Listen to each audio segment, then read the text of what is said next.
All right, everyone, we are live. Kristen and I are missing our dear Ron, but we are going to be going over the newest interview.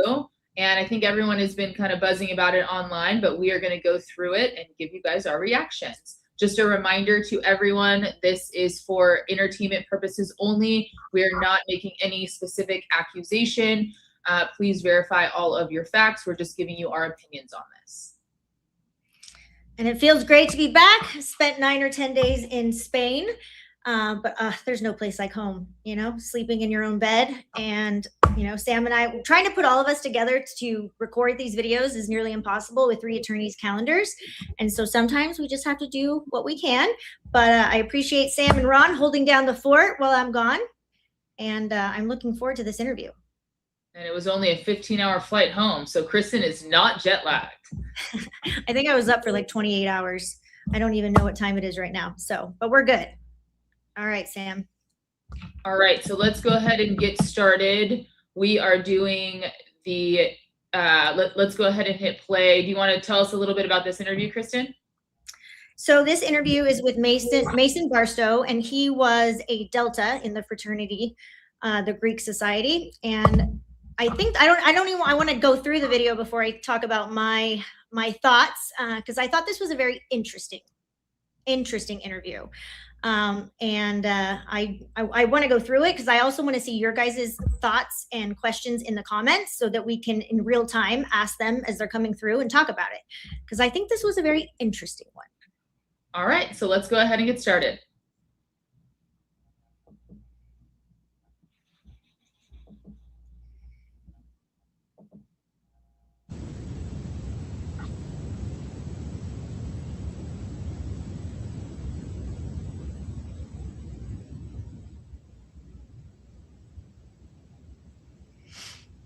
Yeah, we're in dead week. Oh yeah? Yeah, Monday. So trying to start grinding for exams and whatnot. Yeah, man. Alright, dude. You said you came in on what day was that, man? It's been a long week, dude. Thursday? Yeah, Thursday night. Alright. Just need that. All right, man. Well, I told you on the phone, I'm Sergeant Hopkins with the State Police. Okay. This is Detective Brown. And we understand that you had already talked to the couple FBI agents. Is that right? Yeah, back in. Yeah, that was a while ago, though, right? Yeah, it was like during Thanksgiving break or like the week before that. The week before? Yeah. Okay. And they kind of hit just got some basic info from you, right? Yeah. Do you remember what you were talking about in that interview? Mostly just like relationship with the girls, like they asked me about, mainly stuff like that. Yeah. Yeah. You want to just kind of rehash that for us real quick and go through, kind of if you remember what you talked about? Yeah. Okay. So I didn't really know Jaden very well. Okay. But Xana Kernodle, she was my. Okay. What?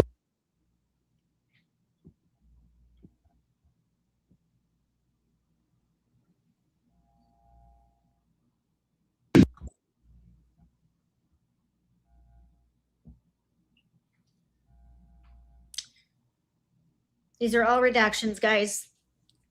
And hello to everyone in the chat. Karmic, hello. And longtime lurker, I agree. Why so many blurry faces? You're going to have to fill us in a little on the Greek life. Yeah, of course. Okay, we're not too familiar with it, but you're. Mm-hmm. Is there like traditionally a house that your little sisters come out of, or yeah, is it kind of all over? So my big, again, it's just constantly like passed down and stuff. So like my big told me like, okay, so like we hang out with like a few different houses. Like we hang out with like and then so I had one from each of those houses. Oh, okay. And so like when we do like fam nights and stuff, that's what we call them.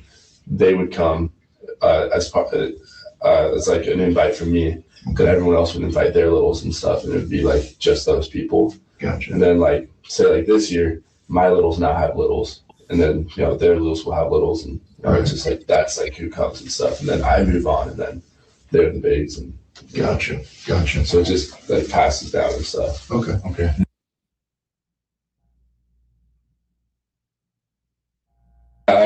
Well, we're in a transitory period now, so kind of like the responsibilities are done, but I'm still like I still have to like do some stuff. Okay. What's a transitory period? So like we've had like our elections and stuff, so like I meant transition. Okay. My bad. That's all right. But I'm just kind of like helping the new guy get up to like speed and stuff, like send him some of the documents he'll need, like kind of like planning some notes that I took on the position and stuff, and helping him run his first couple events. And Gotcha. yeah, so But even if you're transitioning out of that role, it sounds to me, what limited stuff I know about the Greek system, that you're probably still a pretty respected elder, if you will. Yeah. It's like, dude, there's no, Yeah. you know what I mean? Yeah, like I got back Thursday, saw the house, I was like, all right, see you guys Friday, like we're gonna do some chores. Like first thing I did like Friday was round up like all like the underclassmen essentially, and then I grabbed the upperclassmen. I was like, upperclassmen, like here are the projects, like you're gonna take them over here, take these guys over here, Right. pretty much supervise and help out and show them how to do what. Okay. So you still got the high regard. Yeah. Yeah. That sounds A like little bit, okay. a little bit longer, like 2 weeks. Yeah. Gotcha. And during your tenure in that spot, are you? More about like all the upperclassmen in there, or are you pretty studied up on everybody, like all the pledges and everything, and the underclassmen that are coming in, like Yeah. So who's who and what they're about, and what they're doing. yeah. So like, I last year so I got to know all the sophomores, like now sophomores, but last year's freshmen very well. Okay. And I've served like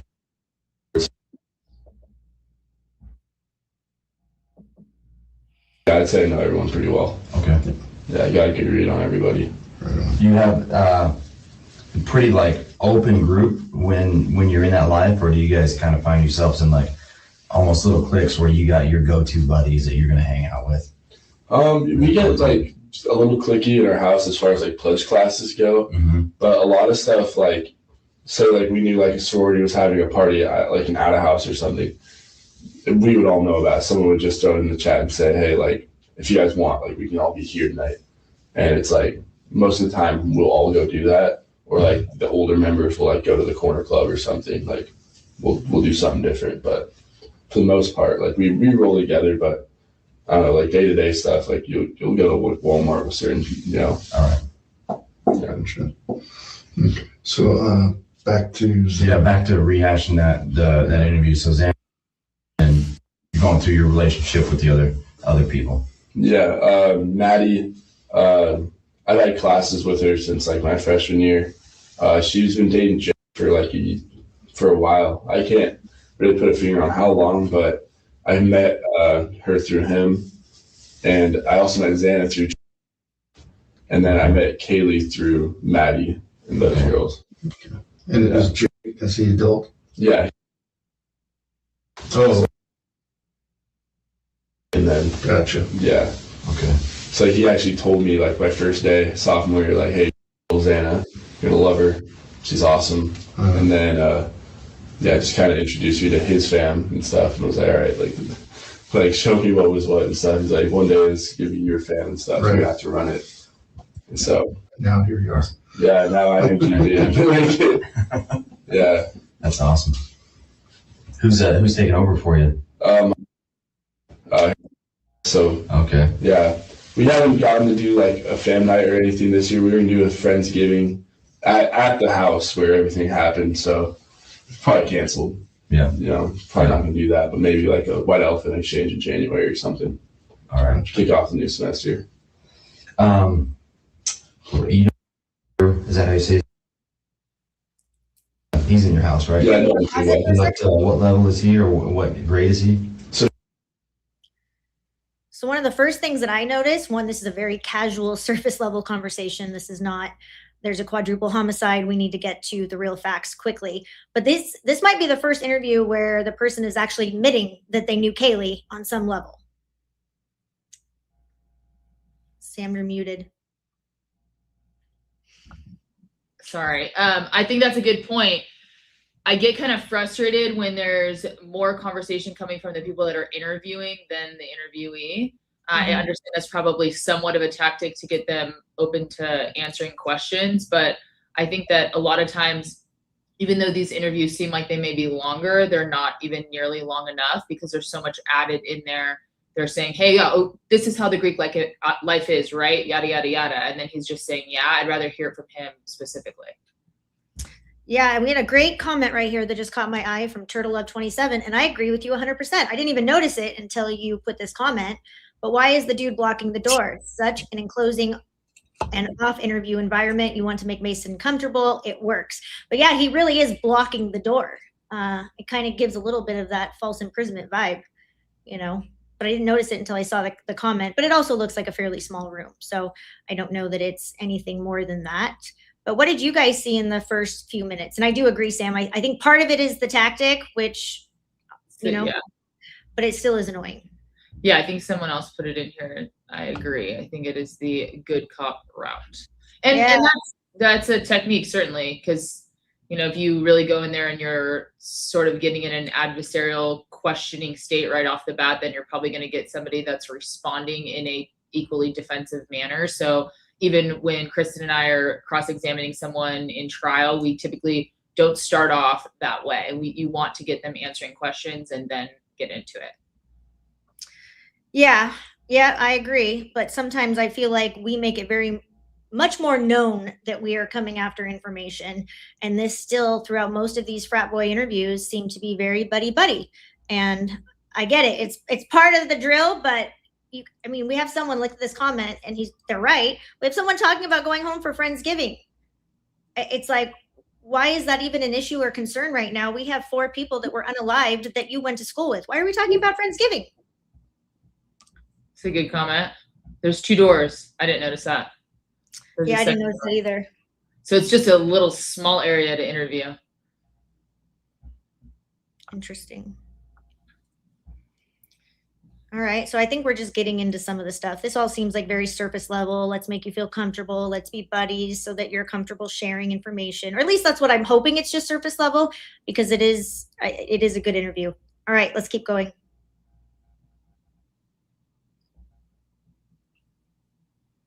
He's a 5th year senior.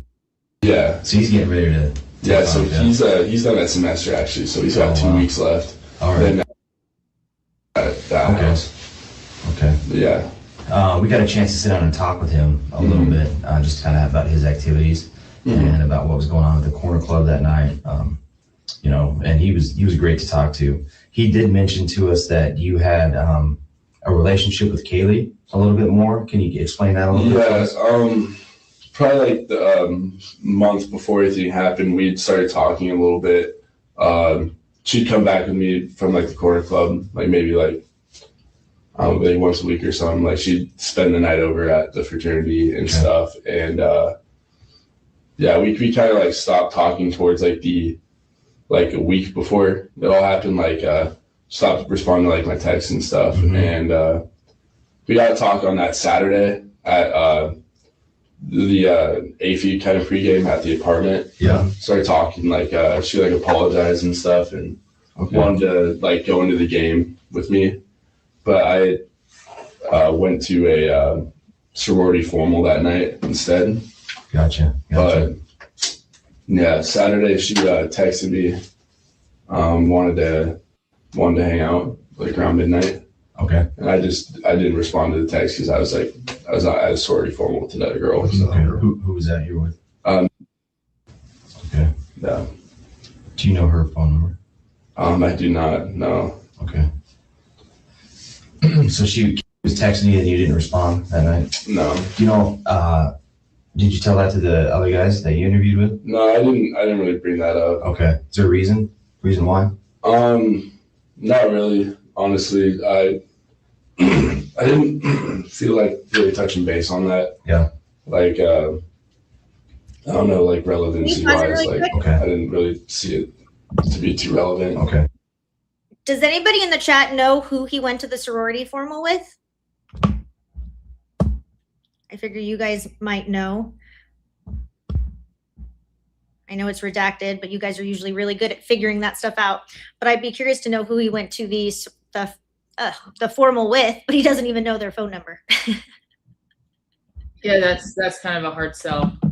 You don't know if I hired or it's still in your phone or you've deleted it. Yeah, and that was one thing that we talked about when the book had come out, was that, you know, he had Jack D, who was sending Kaylee the messages. He wanted to communicate with her, and then she was sending messages to Mason. So it's an interesting little dynamic that we have going on with these three. Mia Darwood. I think that's who you're saying, right? Who went to the formal? I've never heard that name, if so. Awesome. Okay, so we got a couple more people saying Mia. Okay, that's awesome that we know that now. All right. All right, let's hit play. Because, you know, I know she was like pretty drunk on Saturday. She was probably texting a few different people and stuff, wanted to hang out and whatnot. Okay. We'd like to see the text messages if that's okay. They were on Snapchat. It was? Yeah, okay. So they delete after like 24 hours. Yep. Yeah, so. How are you communicating with Xana? Is it the same way? Yeah, Snapchat. Snapchat? Yeah. Do you ever text them? Like regular SMS messages or phone calls? Like you calling them on the phone too? No, not really. Mainly Snapchat, because like when we get situated as like freshmen and stuff, we make huge like 40-person group chats on Snapchat and stuff with all the other sororities and stuff, so that it's like open communication between everyone. Like you can kind of throw in like, hey, who has this test and stuff, and you want to study. Okay. So like, I don't know, my primary form of communication, especially on campus, is through Snapchat. Is it? Yeah. Okay. Does that seem? I mean, I guess it's kind of a rhetorical question, but is it pretty widely used across campus? Yeah, it's pretty widely used. To like you're like pretty close to someone, you start like texting them like that way and stuff. Yeah. Calling them. So maybe like called a few times like on our phone, but we like never had like text conversations and stuff. Okay.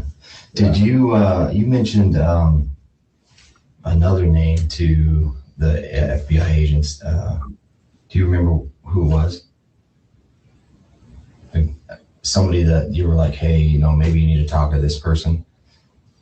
Is he? Oh yeah. What's his first name?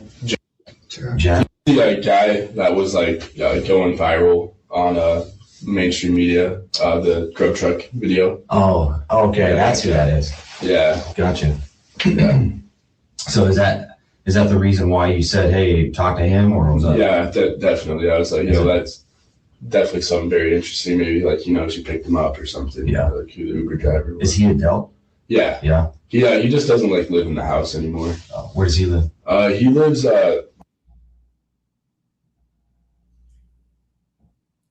Okay. Can you pause it really quick? I have to put this comment up because I agree 100% with Karmic. I wrote down Snapchat ? And then I put in quotes, until you're pretty close with someone. So it sounds like the Greek life, they rely on Snapchat because you don't trust them as a friend enough to put it in a text message. So anytime I hear Snapchat, I think we're trying to hide something. We're trying to hide something from someone, or we're trying to hide a behavior. But Snapchat is code for sus, right? As my kids would say, sus. And I agree with you, Karmic. Yes. Okay, that's all I got. By himself? Yeah, it's a one man. Is it? Yeah. All right. Is that pretty typical, like for upperclassmen to get there? And is he an upperclassman? Yeah. Okay, so he pretty typical maybe to go out and do a one man like that, or hang with maybe another guy, or is it just availability? Availability, really. I know, like my pledge class as seniors, we moved back into the house. I have never like lived out of the house, so, and as vice I have to live in. Oh, okay. So me and we kind of recruited guys that moved out to come in, and would have had like a really low room pick as far as like our like point system goes of like helping out, like positions you've held, GPA and like all that. So he moved out because he didn't want a bad room at the house. And given that we were all living in, he was like, okay, well, I don't really have any other options as far as people I would want to live at. So I went one man. Yeah. Any other names you mentioned to those guys to kind of go talk to that might have some information? No, again, I was out of the picture at the formal on Saturday, so I don't really know like the layout of Saturday, like who was at the club or any of that stuff. Party, yeah. But you know the layout. I mean, with your position, I would assume you know the layout of social gatherings and like who's hanging out with who before Saturday, right? Yeah. You seem like you're pretty in the know. Yeah, like I kind of got to know where the guys are going to be. Mm-hmm. There's usually like a few spots where they'll rotate around on Saturday or like on a day like Saturday, I guess. Yeah. It really just depends on like who's throwing parties, like, and where our guys are comfortable going. All right. So who are you guys comfortable going over to that house at 11:22? 11:22 a.m. No. The address over there on where the crime took place. Oh, yeah. Over that house. Yeah, that's Xana's house, of course. Yeah. So, usually she'll send a text to somebody, and that text is like, pretty much copy and pasted into our like house group chat, and then that, it's just like an invite to everybody, like, or she'll do like closer things with like her roommates and stuff. Mm-hmm. Maybe invite a couple people individually. But yeah, we're comfortable going over there. Yeah. All right. Everybody from your house comfortable going over there, or are you like keeping some people away? I don't know. I don't really know everybody's relationships with those girls, but I know that as a house, like we're comfortable going over there. And I don't know, if I feel like if there was someone that wasn't allowed over there, I'd be made aware of that, and I'd make that kind of clear. Okay. Like they don't want to see you there. Yeah. Or anything, but that hasn't been the case. Okay. Mm-hmm. What did you know about Maddie's relationships with people? Oh, Maddie is excellent. Mm-hmm. Sat with her in class I had with her, always worked with her on assignments and stuff.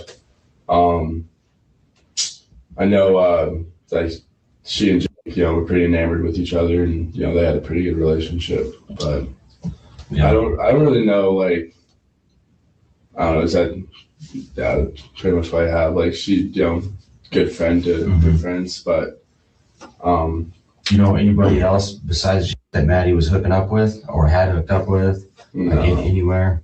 No, my whole time up at college, like I only knew about those two dating. Yeah. What about rumors, man? You hear rumors or anything? Like, hey, this person hooked up with that person. No. No way, man. That's not true. No, definitely not me either. Because being in jam, like just being close with Jim, like I'm pretty sure like she'd try and keep that far away from me as well, because I can tell Jim and stuff. Yeah. Kind of burst that bubble. Yeah. So okay. I think that'd be a bad person to go to for that. Yeah. What about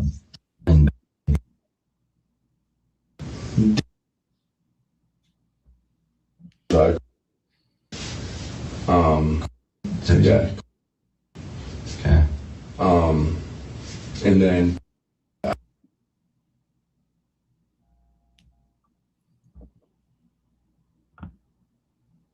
do you need those names? Sure. I believe is one of them.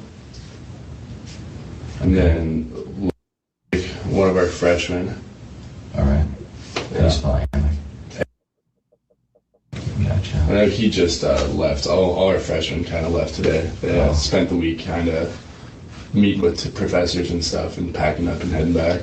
Yeah. So especially their parents are pretty upset with the whole situation and need to go back. Man, there's a lot of people upset with it. My parents were pissed that I came back, but I, all they are graduating. It got my buddy George is graduating, so I want to be up here through graduation and then able to move into the new house. Yeah. How do you feel about what happened, man? Honestly, pretty terrible. I mean, tough thing, dude. I mean, it's beyond tough.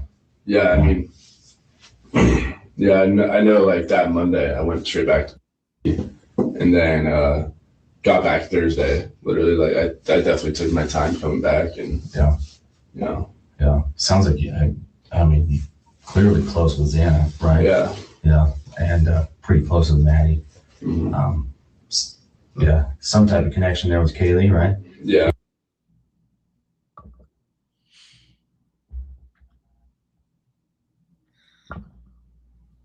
There's some feelings there, right? Yeah. Yeah, man.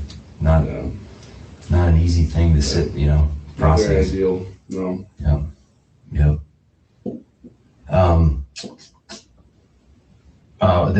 Somebody mentioned a gentleman named to us. Can you tell us who that might be? Oh.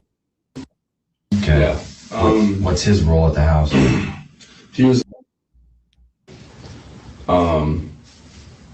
He was visiting that weekend. He was dating a girl that lived on a house we call. It's like that kind of on. And he was like visiting that weekend. He was kind of the guy that kind of like called us. Was like, hey, something bad happened at Xana's house. Can you like get a head count on the guys, make sure everyone's accounted for, types of thing? Because at any time there's like last year, there's somebody that died in a canal. That's sure like a creek, Paradise Creek actually. So we had to, we were working with the police. We had to get a head count and stuff. So that's something that we've done before, where we just kind of sprint through the house, like call a couple of guys, have them account for their pledge class, make sure that they can get a hold of everybody. So you did a head count on the 13th? I think so, if that's the right day, if that's the Sunday. Yep. Do you know what time that would have been? Best like guess? 11 to 12. 11 to 12. How did that head count go? It went, I think we got a hold of everybody, because a few guys, every weekend don't stay at the house for a number of reasons. Like they could be going home visiting, have family in the area, staying at girls' houses and stuff, or apartments. I think was the only guy we didn't get a hold of, and that's because he was with the people that found the bodies, or like was like there at the time, and I think he was down at the station. Okay. How do you guys document a head count? Or do you? We don't really document them. It's more like George and I will go room to room, see if anyone's missing. We'll call a guy like a junior, sophomore, freshman, start accounting for their PC, try and see if you can get a hold of everyone. If there's anyone initially that you can't find, just kind of pretty random. We've only done it like maybe once, twice now. Okay. So not a good procedure there. There was another name you mentioned too during the first interview you sat through. Was it? Yeah. Tell us about him. He's again in my pledge class. Okay. Nice guy. Good friends with. I'm trying to figure out in what capacity that I mentioned him. That he lives on. Does. Okay. Still lives in the fraternity. Okay. Yeah. Oh, he lives at the house? Yeah, he just got done with like an too. Which role is that? As he'd like to call it. Was he was he present at the head count? Yeah. Okay. Did he help with the head count? No, he's a kind of what we call like a night owl. So like it's a miracle if we see him before noon on the weekends, just sleeps in all day and stuff. Okay. But yeah. I mean, yeah, and he's popped up on the university radar a couple times for altercations. What type of altercations? Got in a fight at the corner club one night. Then got in a fight at recently. Okay. What was that one about? I'm guessing the corner club one is just like, dude. Yeah, just talking shit. Yeah. I think in a parking lot. It was so weird. All of us were there, and none of us saw it or knew it happened, or he was beefing with anybody. Just pretty random, spur of the moment. What was the one at the event? That one, they're still kind of looking into the university. Again, I leave for 2 weekends this year, and everything goes to shit type of deal with me. This was one of the weekends I was gone. I was getting like tons of phone calls at like 10 on Saturday, like trying to piece together what the hell's going on at this formal. But from what it sounds like, he was actually just in the wrong spot, wrong place, wrong time. Another one of our guys was, just talking shit with another guy from another fraternity. And guy left, went in to talk to our guy. that guy came back with more guys and just ended up getting caught in the middle of it. It's kind of just like, oh, these guys are just swinging on my friend. Like, just starts throwing bombs too, and I guess, but yeah. When did that happen? 3-4 weeks ago. It was pretty recent. Was it that same weekend? No, that probably like a weekend or two before that though. Okay. Yeah. Because like that was like a big thing on my plate last few weeks before break. Okay. Yeah, like repercussions and talking to the university about disciplinary action and stuff. So what type of repercussions would somebody be facing for stuff?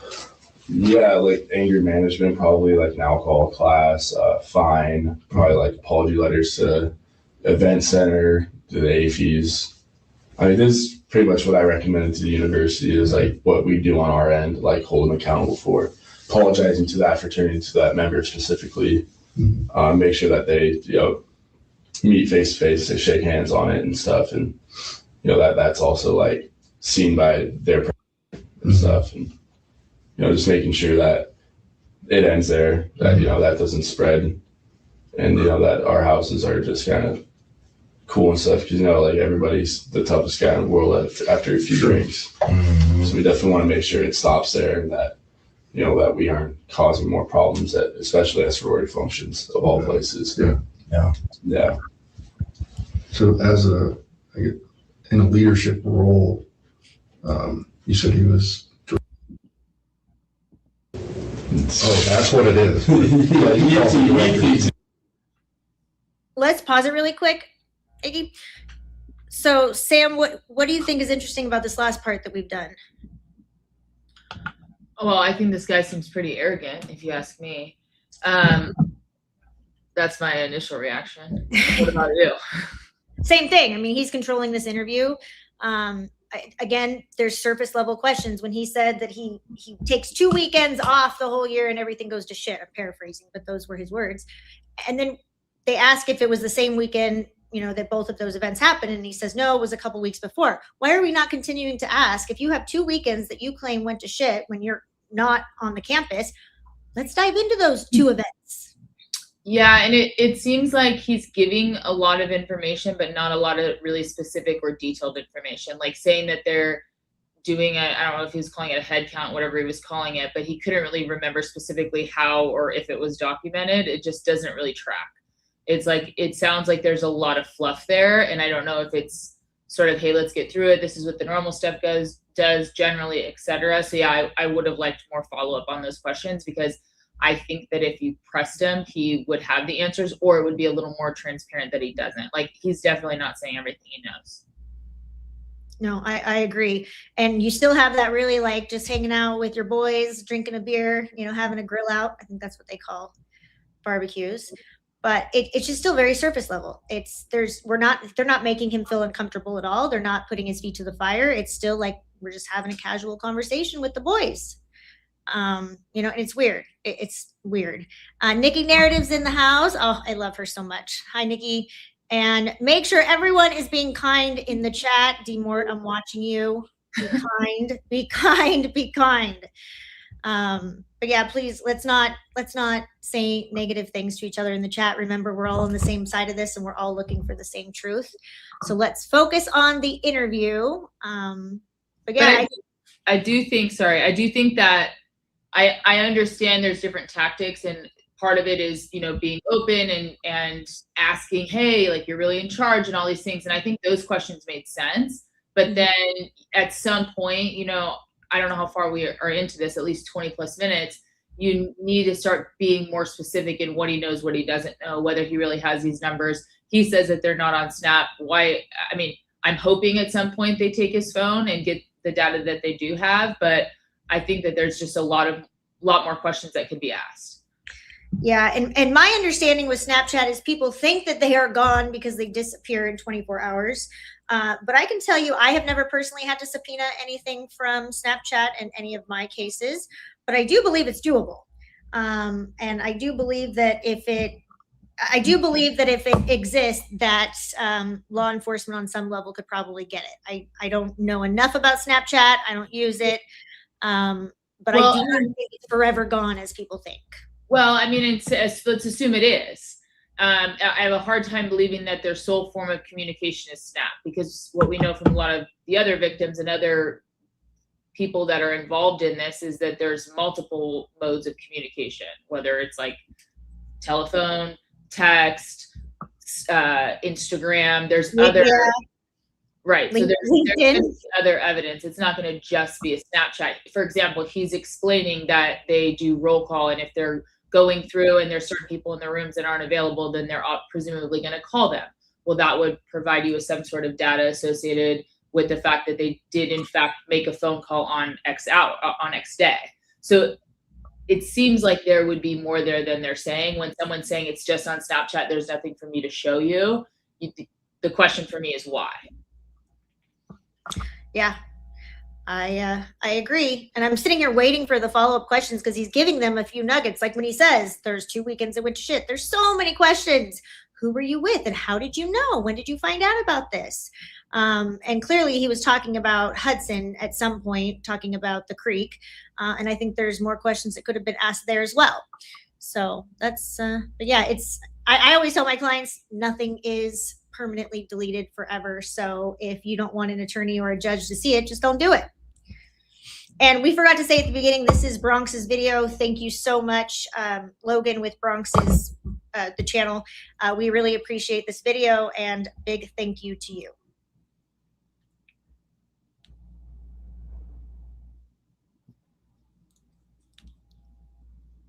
I was not slapping during that. No way. Yeah.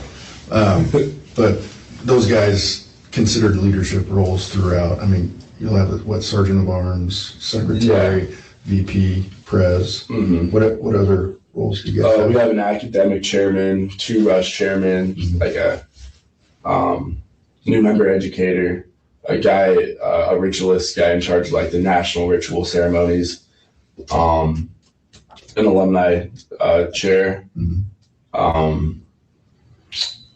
Dude, that's it for the most part as far as our stuff goes. Okay. So those guys are like the executive, and then there's like an administrative roles that are more like day-to-day, like running the house type stuff, and then I preside over those guys. Gotcha. Mm-hmm. So it sounds like, a lot of, I mean, it's college, man. It's a fraternity and sorority. It's Greek life, right? There's a lot of stuff that's always happening and going on. What's your guys' standing within the university? How's your house? Before that, we were in good standing. Yeah.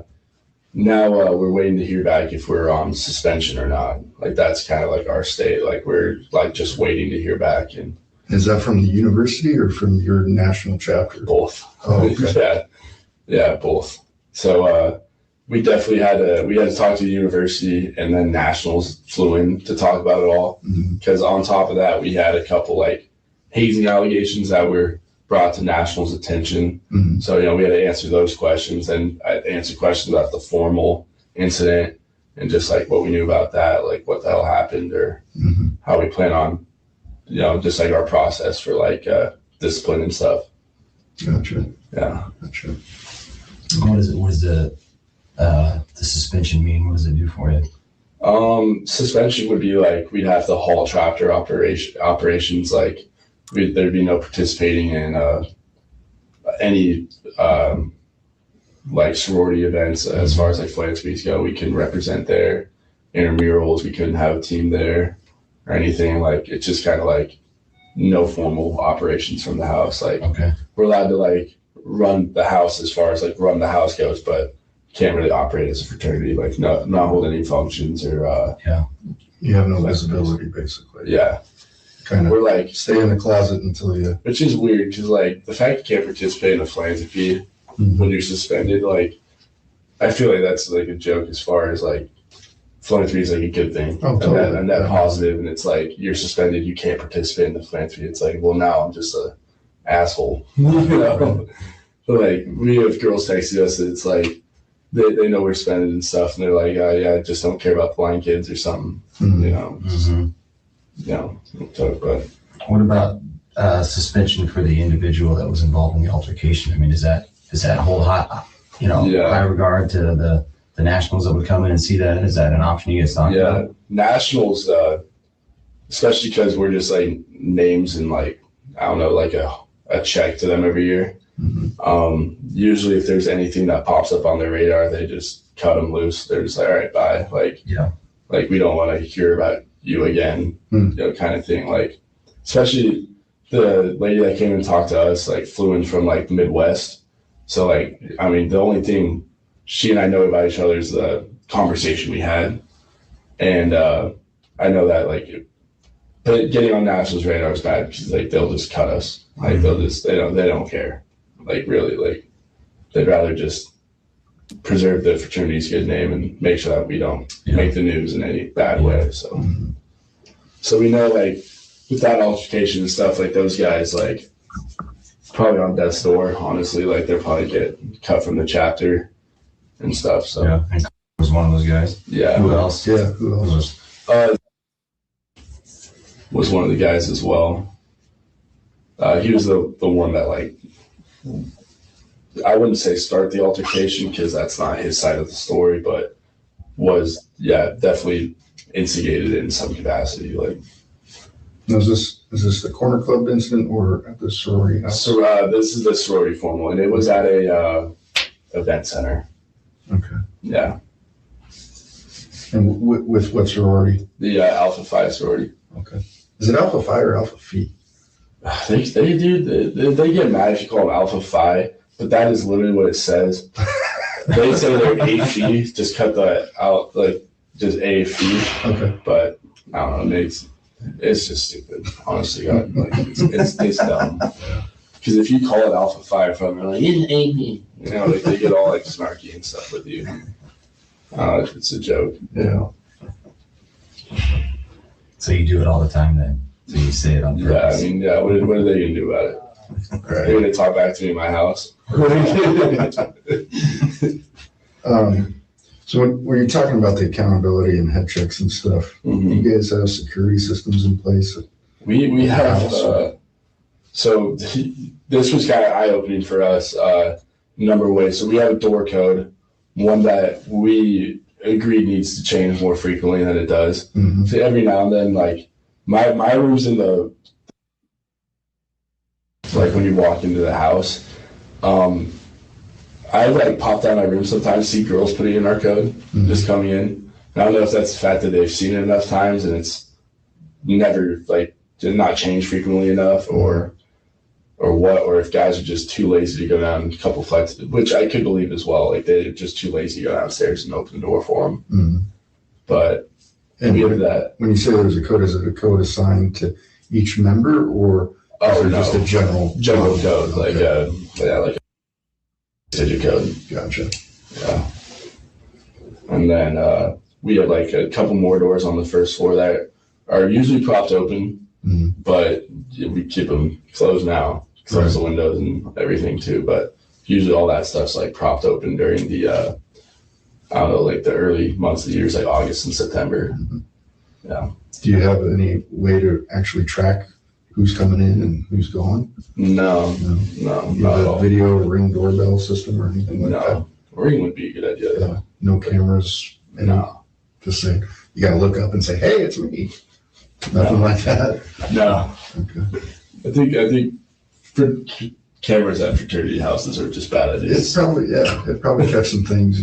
Yeah, I think the alumni would just be disappointed. You know, like because I finally went through like our housing agreement, and I was just like, I was reading through, and I was just like, we should probably go over this. Make sure we're all on the same. Supposed to know this is here, right? Well, I can't even have a candle.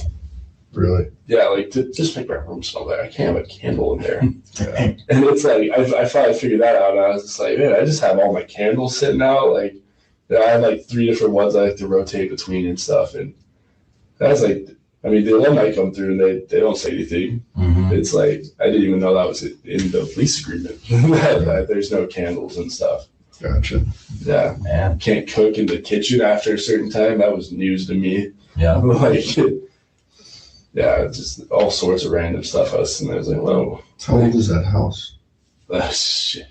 We've been in it 92 years Oh, wow. this year, Yeah. but I think 1939 was when it was built or something. Wow. No, that's not right. I swear to God, I have There won't be a this quiz on one. this. 1931. 1931. Yeah. Dang. So yeah, we're coming up on the 100 years. Like, I think it's like our freshmen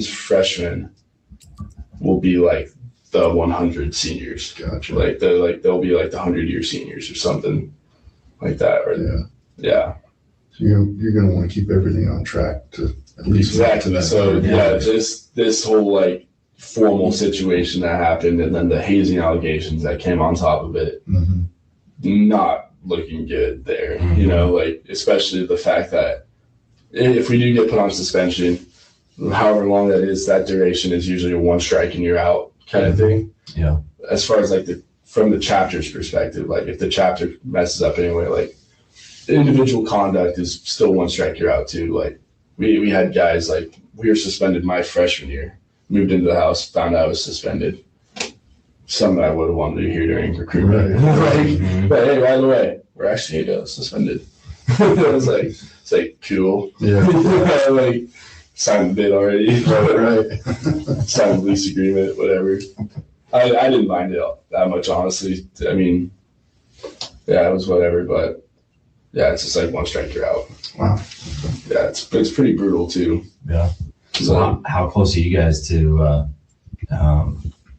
just kicking out then for that, and just maybe saving face yeah, with the Nationals? I mean, they definitely have bias from executive board because, and with both him and being in the house 4 years, they're on their way out this spring and stuff. I mean, they definitely get personal bias from like me and George. And we agreed that the two of them need to calm down. Like, we don't want to see them coming out with us for a while. Said that they need to reach out, apologize to the girls. And then George and I, we went and talked to the AFI president and their risk management team and stuff. Kind of got their read on the situation. Then we kind of like came up with like a compromise with them because like we're really close with their sorority. And so, yeah, I don't know. The whole thing's like fucked. Okay, like I could go in for like an hour on how stupid this whole thing is with them. And I'm sorry, I think I missed it. Yeah, Xana, which house or sorority was she in? she was a Pi Phi. So I have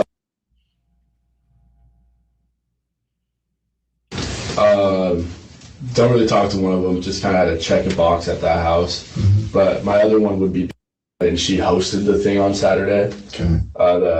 The football pregame was at her apartment. Oh, I think the White's apartment. White's apartments? Yeah. Okay.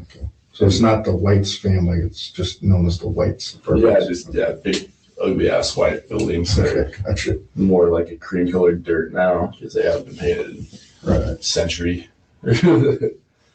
But yeah, those are my two littles. And then I have another one named Kaya, but I don't really see her. Only with like events with her sorority, really. Okay. And which house is she with? Gamma Phi And is and AFI.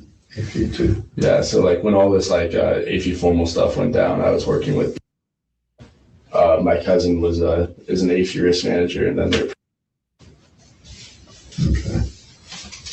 and risk management is pretty much like trying to put out a fire with a spray bottle. Sure. It's impossible. Yeah. It's gonna happen every time. It's just just trying to have somebody like scary, somebody that can ruffle feathers as your sergeant at arms, VP, and risk managers. Right. That way, it keeps people in check. Yeah. You don't. Like, I don't know. I get pretty riled up sometimes. I can just start yelling and stuff, and not very physically imposing, but Getting you ready. It sounds like they're getting you ready though for getting out into the workforce. Somewhere where you can maybe take charge or try to put those fires out with Yeah, I hope so. I a mean, spray bottle. yeah, I mean, fraternities are just so different in that capacity. I had an internship over the summer, so I definitely had like a rough adjustment back. Just being a civilized man all summer and coming back into the doghouse, as I call it, like just having to reacquaint myself with like I got too polite over the summer and stuff. Where was your internship?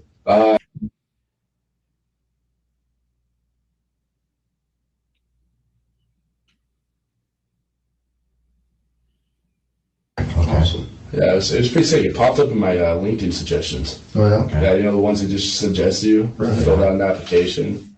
It's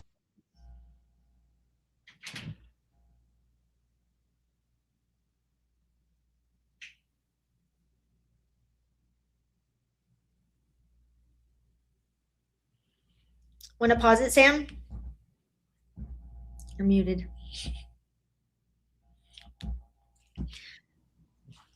Again, what this guy, I think he's running the interview at this point. I really think that he is running this interview. And when he just said that he gets, what did he just say? Sometimes I get all crazy or something along those lines. Not one single follow-up question. When he's talking about risk management and how he gets heated. Not one. In fact, he's not the one that changed the subject from that. Even they did. He was saying that he gets rowdy, and then they asked a different question. So they're almost like avoiding asking those super detailed questions. But yeah, it feels kind of it's giving like exit interview at your employer. Yeah, like I'm getting ready to graduate. Let me talk about what I did in my fraternity and how I put out fires and I was risk management and I was super cool with everybody. It's I don't know. It's like he's catching up with his frat buddies at a pizza joint. Yeah. But he is running this interview completely. And they say, yeah, about 150 times. Yeah, So, and Shadow Ghost, thank you. We love Shadow Ghost. We love his content. One of our favorite creators, and I know we shared the link a minute ago, but huge thank you to Shadow Ghost for the super chat. And he did a great show recently over on Outcast channel. But if you want two people that have a great conversation, and I think that was Shadow Ghost's first live, if I'm correct. I think that was a great conversation. And all of this about Cy-Ray, the book is coming out and some people have already got it. I think if you read the book, some of your questions may be answered while reading the book. With respect to the NDAs, we don't know what is in the NDAs. We don't know if they expired upon the conviction or are there loopholes, are there asterisks? There's generally exceptions to NDAs. I know Dr. Turvey was very adamant that there was a prominent exception with respect to exculpatory evidence and concealment of evidence, something like that. But we don't, we've talked to him once and we will have him on our show on July 16th at 1 p.m. Pacific Standard Time. And it will be live. And it's a good question. Yeah, it's a great question. And we will ask that question and let him answer for himself. But we will be attacking as much as we can. Do Sam and Ron and myself agree with everything that is out there and the speculation? No, we are doing an interview. We are not anybody's puppet or mouthpiece. I think there's a lot of speculation out there. So I just want to make sure that we get that out there. I think if you watch the interview, you will have your own opinion. Just like if you read the book, nobody will be speculating anymore. Because if you read the book, you're going to know exactly what Cy's position is, what his position is, and that I can promise you. And I do know some people have said that they got their book today. So looks like they are being shipped out. I got a notification that my shipment went out. So, but yeah, it should be a very good interview. And for anyone that thinks we're just going to let him talk about everything in warm and fuzzy, it will be a very good interview. All right, let's get back to it.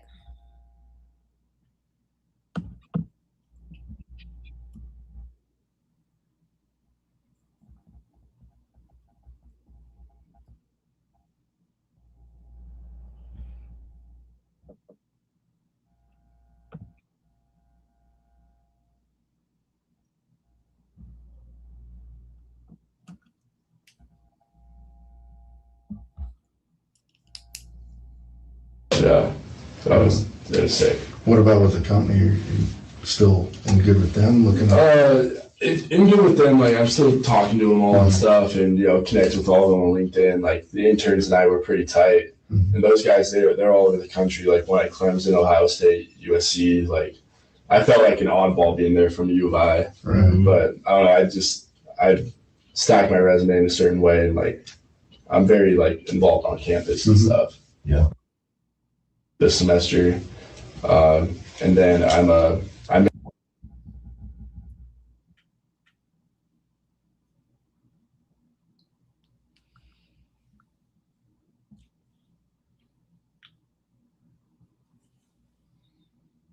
just try and flex that as much and see what I can get. You got some goals. You got a vision where you want to go. Yeah, I'm excited. I'm actually like more excited to graduate than I am like living at the house. Right.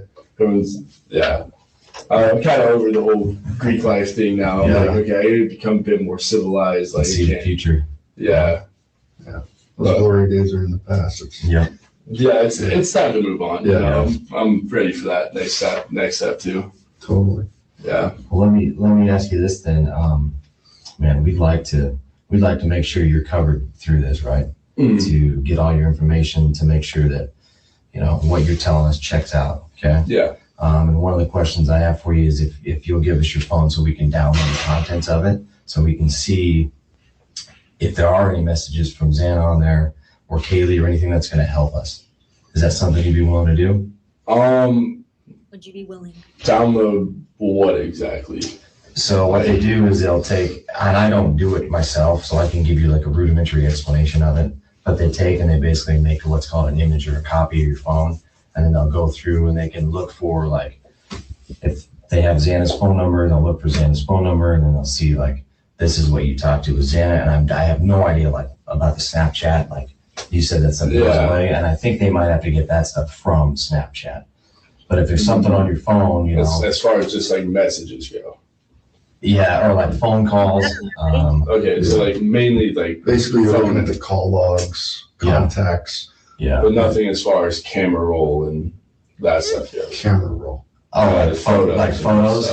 You're talking about. What do you got on there, buddy? Yeah, Greek guy, right? Like as a Greek guy, I'm like your personal life. We're not worried about the personal life. Yeah, that's not something that anybody's worried about. We're looking at this from like the victim standpoint and communications with you, where you had communication with that Kaylee relationship, and it helps corroborate that relationship. What you're telling us, so we can say he knew everybody really well. Yeah, but that's what we're doing. I guess we're not prying into your personal life. Trust me, we've seen plenty of pictures that I don't need to look at any more pictures of anything, right? Yeah. In our own personal life. Yeah. We do. I mean, we work all kinds of wacky cases. Okay. There's stuff we don't want to see. So what predominantly looking for is those call logs, any chance there's text messages or anything. And in a case like this, you're just looking for that little thing that say, oh, you might not remember, it was a party night or whatever, but oh yeah, on this date at this time, Xana said, hey, this guy said something to me, and that's something we can move on to. Yeah. You might not necessarily remember, you might not necessarily think it's important, but something like this, every little thing. Yeah. Well, don't you guys already have access on their end, like to their messages and stuff? Like they'll leave you with a phone number, like that's me. And that's like how to know like those messages are to me and stuff. But they have their phones. I can't tell you what, we're not part of that side of it, so I can't tell you what they have on them or if they've been able to access them, because they're very well protected, right? Okay. Cell phones are. So if they've been able to access them or not, like break the codes or whatever they're going to do with them. And the reason why we'll ask somebody like you is, hey, can we make an image of your phone, is because you're here with us, and you can open the phone for us, and it's kind of a quick process. Like sometimes it may take a few hours, but it does it, and then we give your phone back right away, and it's really helpful, to be honest with you, really helpful for us. Okay. some of my concerns are messages I have with other people. Of course. Yeah. Are those going to be gone through as well? Like, Unless the person's involved in this investigation, like we're not here to dig through your personal life, like we said. We're not here to build anything. Yeah. Like if you've got messages with like this that go beyond. Yeah, it would be Snapchat too. Yeah. Okay. Well, just as an example, they go beyond that night of the 13th. Mm-hmm. Like, is that relevant to the investigation? Probably not. You know, it's just that night, right? So we want to say you guys were talking to each other, and then your location data on your phone put you over there, wherever. Where were you with her? Hungadunga. Okay, put you at Hungadunga. Yeah. See what I'm saying? So we're looking at all that cooperation stuff, looking at the conversations between, you know, two people that were murdered, right? Mm-hmm. And you, just to see maybe they said something to you that, you know, doesn't click with you, but we look at it and we're like, wait a minute. Yeah, let's find out what this was about, right? Okay. Yeah, I mean, I'm not. We know that, dude. We know what college life's all about. Yeah. We were in college at one time. Yeah. Okay. Yeah. Not that far removed. We're not looking to. We know what happens in college. Mm-hmm. Okay. What we're concerned about is what happened to those girls. Yeah. Okay. And that's what we're bearing down on. Mm-hmm. In any little possible piece of information. And like he said, and I've said, it might not have clicked. There's nothing there that, you know, but we know things other people don't know, right? Mm-hmm. And we see that, say, key phrase, keyword, just somewhere in there. That might be the thing that gets this whole thing going for us. Yeah. And I've told this to other people, like same conversation with other people. If there's other stuff on there, like drug related stuff, I don't get that sense from you, but I'm just gonna Mm-hmm. say it. Drug related stuff, we're not concerned with that. Okay. That's not a big deal to us. We're not going to sit here and try to build a drug case on you because you gave us your phone because of that, you know, because we're investigating a homicide. Like that's like way down here, not a big deal, man. You know, our main goal is what happened out here, period. And we want to see a justification, you know, for the four that were murdered. Yeah. And we want to be advocates for them too. Okay. You know, is there any assurances that that you can give me that those messages between like those people and the people that I mentioned is all that's being taken? Like I'm not trying to come off as shady or anything, but that's the only thing that they take. Yeah. They can't. Okay. So they make it. They're just gonna download everything from the machine. I know is enough to tell you that the whatever they use to download it, it works like this. It's like your phone is here. They plug it in, and it makes an exact copy of the whole thing. They can't go in. They can't go in and cherry pick stuff on the copy. But what we can do is we can go in and start looking at the stuff we actually want to look at in there. Mm-hmm. So there's like. So sitting down here and talking with you. Pictures from 2016, 2017, right? We're talking about the girls. We're talking about, and with our notes from our interview with you, that's the stuff we're dialing in on. Does that make sense? So, So say there was friggin' hookup number 42. Her name's what? I don't know. I don't care about because you haven't told us anything about a that, you know, what's that going to do? We have no reason to dive into somebody that is, to us, it's just a pretty blonde girl named right? Does that make sense? We're not looking to get into your personal life. Yeah, okay. All right. Maybe that kind of makes sense why you want that. Yeah. Yeah. I mean, did you know everybody. You know a lot of people around. And we're not just talking about the people up there, we're talking about all over campus. Mm-hmm. I mean, I'm pretty. You're Mason, dude. Okay. You know everybody, and everybody knows you. There's no question. Yeah. Quite honestly, you're a great resource for us. Mm-hmm. But I guess I'm worried about just other incriminating stuff I have on my phone. Like I just that makes sense. Totally makes sense. It makes sense. There'd be like weird frat stuff on there. Dude, I don't let my girlfriend. The easiest best thing I can tell you is we're not looking to jam you up. Yeah. On stuff that's on your phone. Okay. We're looking for stuff that helps. Yeah. Period. All right. We can give you that assurance. All right. Yeah, and that's like that. We're not going to lie. We're not going to sit here and lie to you either. We're not in that game. We don't do We're not in that. that business. We've been as open and forthcoming as we can possibly be. Okay. Okay. And we, you know how long we've been working on this. You know, Yeah. we wouldn't have asked you to come back in here unless we didn't think it was going to be helpful. All right. All right. Yeah. Does it work? Should be fine. Do you need it unlocked or is that Yeah. not Here's. Just want to fill that out. We have a form. I mean, everything's documented. So this isn't something we just take it and throw it in that shadowy back room and you never see it again or anything. But this is just a voluntary consent. Basically, you'd be describing or write your name and then describe what the phone is. If there's a special swipe pattern or something to access it. Okay. And then that gives us the opportunity just to plug it into the instrument they use to mirror it, and then we unplug it and we give it right back to them. I do have a couple questions. Of course. It does say that any evidence found as a result of such search can be taken and used against me in court.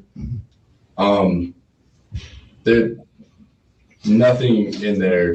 Let me tell you, this is a standard form used for everybody. Mm-hmm. We can put it all in one place with your swipe patterns.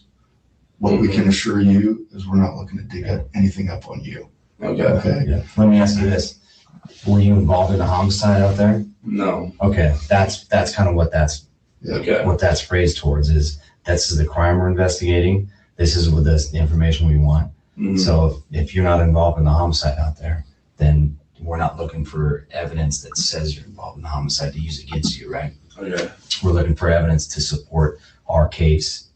You know, what we're investigating took place out there. You kind of get what I'm saying? Mm-hmm. Yeah, like if we thought you were the one that broke into the house, this conversation would be going like pretty different. You know what I'm saying? Of course. Yeah, I'm okay with it. It's all right.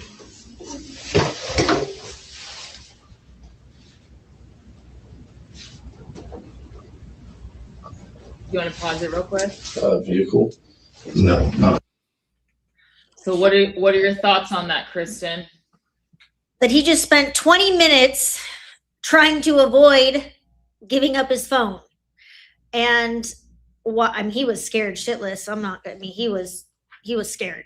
He went from being very arrogant and ostentatious and running the show to being a very scared little boy.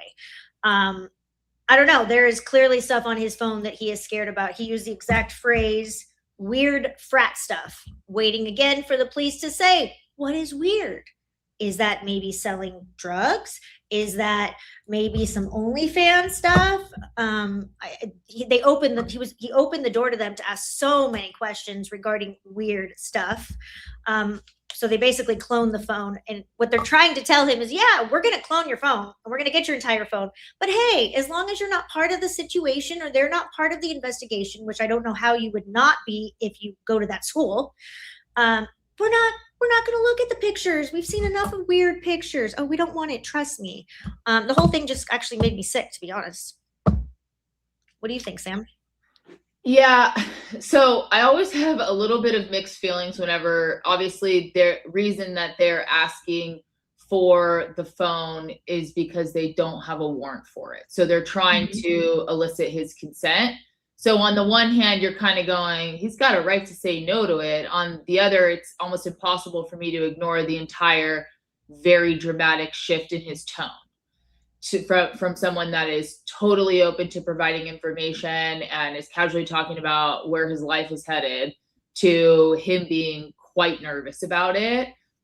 I think it's interesting that they keep throwing out the word assurance. I mean, it sounds like they're getting his consent. So I guess you got to kind of give a point there if they're actually getting a copy of the phone, despite him being, having some reservations about it. But you can't really assure someone that you're not going to use evidence against him, because what if the drugs are related to the crime? What if the pictures are related to the crime? What if a text message is with someone, even if you're not involved and someone else is involved? Or, there's so much information that is relevant in a phone. So I think it's sort of a good job that they were able to get the phone, even though it was kind of painful to watch him do it. I also think that if they asked more specific questions and treated it like the interrogation or a very serious interview that I think it deserves, then they probably would have had a potential, depending on his answers, of course, to get the phone in another manner. So best case is, I think, for any police officer to get it with his consent. Worst case would be to try to get it with a warrant, but you probably need to ask some questions that would elicit some more additional information than what they're getting so far, if that information would be more suspicious. Yeah, I think that's where you kind of feel it out. Am I going to be able to get consent to get the phone? I mean, the way they did it with Dylan in one of her interviews, it was just very casual, like, oh, I'm going to get this right back to you. Thanks so much for leaving it. They do get creative with trying to get that consent, but I think they also, if they felt they weren't going to get it, then they should have started preparing that warrant. And maybe they should have started preparing the warrant even before this interview. Because I think there's some really shady stuff on that phone, because out of all the interviews that we've looked at and we've analyzed, this interviewee is scared. And I think that of all the ones we've listened to, he's hiding something 1000%. And I don't think it's just girls. Yeah, I think this is a great point. And I agree with you, Kristen. Yes, I yeah, I'm glad they're getting it though. Yeah. So, I mean, by whatever means works for you, but they're also kind of showing their cards that, hey, we'd be having a different kind of interview if we thought you did it. And that concerns me, because we would like to believe that you're interviewing everyone to get the information rather than just to kind of, get past this step, interview whoever you're being told to interview. Obviously you're trying to get, or the hope is that you would be trying to get some information that could reasonably lead to information that either is telling you that this is not a group that's a part of it, or affirming that it is. But yeah, I really don't like his change of tone. Although, again, as an attorney, if somebody's asking for something and legally you have a right to say no to it, there is that part of me that struggles in between those two things, because he does have a right to say no to it. He just would then maybe have to give his phone over via a warrant. And if they did it through the warrant, they'd be looking at all those pictures that he wants to hide. Although they're probably doing that anyway. I just loved how they were trying to make him feel better, that even though it's going to clone the entire phone, we won't look at it. Well, he did ask some solid follow-ups of like, well, can you get part of it? Like, yeah, no, he did. And they were honest, at least, they said we can't, I think they said we have to clone the whole thing. You can't do partials. But they were acting at first like that. We don't want that stuff. That's just coming with the kids. Enough girls. I mean, ultimately it sounds like they got it.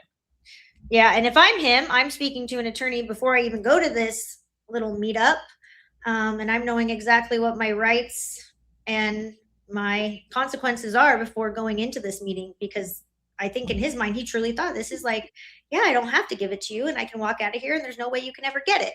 And so I think he was not completely aware. It's just a weird spot, because on the other side, you're like, well, I mean, if he's giving you very little in the interview, at least you have the phone. The phone's going to speak a lot louder than his words, because he's kind of just, it seems like just truly doing a college exit interview to me.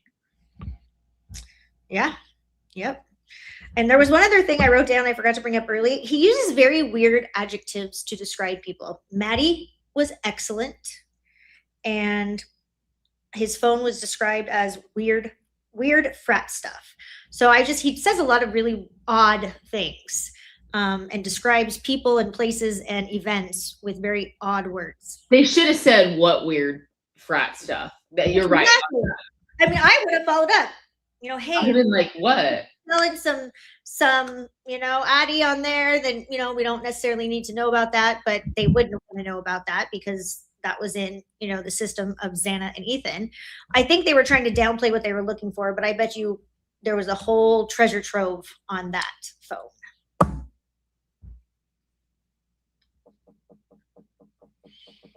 All right, I think we can hit play. Yep.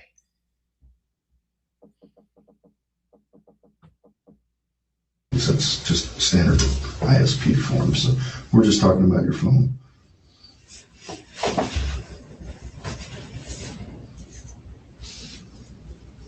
What are your thoughts on what happened out there? I mean, do you have any theories that you guys have been talking about? Are you familiar with Christ Church? Is that a denomination or? It's kind of a cult here. Okay. They have like a history of like abuse and stuff in there. What do you mean? Like physical abuse, just kind of. Is there a swipe pattern at all? No, just passcode. Facial recognition at all?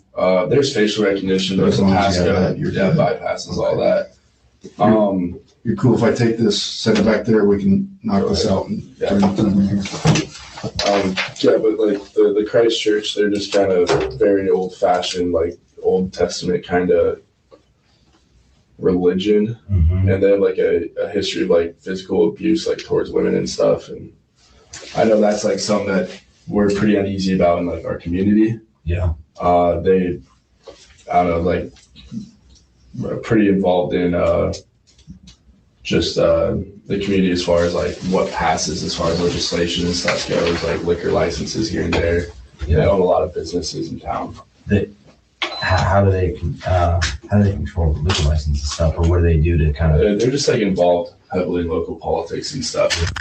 I know like a lot of girls on campus speak out against that kind of stuff, and we're like pretty aware of like they're always marching around with like pretty aggressive signs. Mm-hmm. I'd say like towards like stop killing like babies and stuff, like you're a whore, like type signs that they're always shouting around on campus and shit. And like I don't know, just that weird kind of religion. Yeah. stuff. Do you know if they've ever had any criminal cases from Moscow PD or anybody else That would be driving back to the church? interesting to look into, but no, I don't know. But Mm-hmm. I know that there's a history of like physical abuse and stuff in there, and that women are treated very poorly in Yeah. there. And so Where is the church here in town? dude, I think they like bought like an old movie theater on Main Street, and now like a pretty big thing there. But So that's new. It's newer to that spot or newer to the area? How long have they been here? they've been here the whole time I've been here. All right. There used to be a place on campus where you could buy beer and nicotine, Mm-hmm. and I know that they got that shit shut down. Really? Yeah, 100%. It's like next to the Mormon church and right off Greek Row. Uh-huh. And that was open maybe a couple weeks my freshman year, and then it was just shut down and never opened up again. Dang. Yeah. Now it's to the gas station there. No, it's nothing. It's just an empty No, I mean, you building. guys have to go there. Oh, yeah. No getting on campus. Yeah, there's anymore. no walking down the street and grabbing a rack of beer anymore. Yeah. Which from what I hear, they're upcharging a lot, but also convenience, Mm-hmm. so, yeah, they're just a group of weird people. Yeah. Do you guys ever coordinate with a house in Pullman? Do they have a adult house in Pullman too? Yeah, they do. So you guys do like combined events sometimes? It's more like we talk about doing stuff every year. Again, it just brings in like a huge risk management kind of thing. Mm-hmm. Like, do these guys respect the house we live in? Do we trust our members to go over there? And so once you throw alcohol in the mix, all that, like, how does that start looking? No like, kidding. we don't know whose girls are whose, or like who's talking to who. It's and like stuff. you said before, everybody's a tough guy, right? Yeah, everybody's a tough guy. Like we had a tailgate at a game there this year, and that went well. Good. Shockingly, I dead sober for the whole thing. I was like on edge. So I was just like, here we're about to play a football game.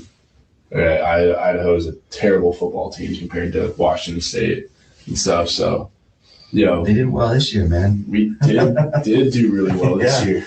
Right. That was shocking, but Not as good as these guys. We're Montana, playing this afternoon. yeah, some BS. Except you beat us, man. You guys hammered us. It's the last game they'll play too. It's really good to see, though, because I went there back in the day when it was still Montana, BSU, Idaho, kind of that trial. Oh, yeah, the Wagons. The whack or Well, the before the Waggle, when they were back, when Idaho was back in the Big Sky. State was in the Big Sky. Oh, okay. Big Sky days. I mean, the three schools, that was a triumvirate. They were the powerhouses, and every game between them all was Back the and game. forth. Yeah. So It's it's nice to see Idaho back in. Oh, it was like shocking this year. 'Cause I never went to a single game. Yeah. 4 years. Before? No, totally. Wow. I didn't Wow. come this year. I don't like any of the guys on the football team. Especially like they try to come to our house. Oh yeah, I'm on the football team. So I'm like, you guys have one win. It's a one. Nobody cares. Like nobody cares. And like the year before I came up, there's like an altercation with like the basketball team. So that's definitely not somewhere where we go. Right. Did I understand that correctly, that they were asking him what the theory is going around on the case, and he started to say that he thinks it's this church, but then never related it back at all, and they moved on? Mm-hmm. That was weird. Yeah, it sounded like a red herring to me, and they didn't even circle it back, but basically it sounded like it was a church who did not treat women very well, kids or women, and it was really weird, and they got the liquor store shut down where they could buy beer and nicotine. But yeah, I think it was a complete red herring, and the detectives or whoever this Didn't is follow it up at all, and we're already back to nope. Because I'm like, why did he say that? How does that? Why do you think it relates? Why is anyone else saying it does? Like those are like, there was a good start question of like, what's the theory out there? The start question was zero follow up. Right. Yeah, I agree. We've talked, Sam and I and Ron have talked about this several times, specifically with the other fraternity brothers, that there was like a checklist. And we're going to go through it. We can run back and report to our boss that we asked the question. But that's just one of those things. If we ask you something that is very detailed and you start talking about what you did yesterday, that's not relevant, law enforcement should have got him right back on track. Because he talked about something that was off campus that had nothing to do with the issue. And you can, in my opinion, it was intentional to bring up the women and the kids, because most people are empathetic towards that. So I just think it was all a red herring.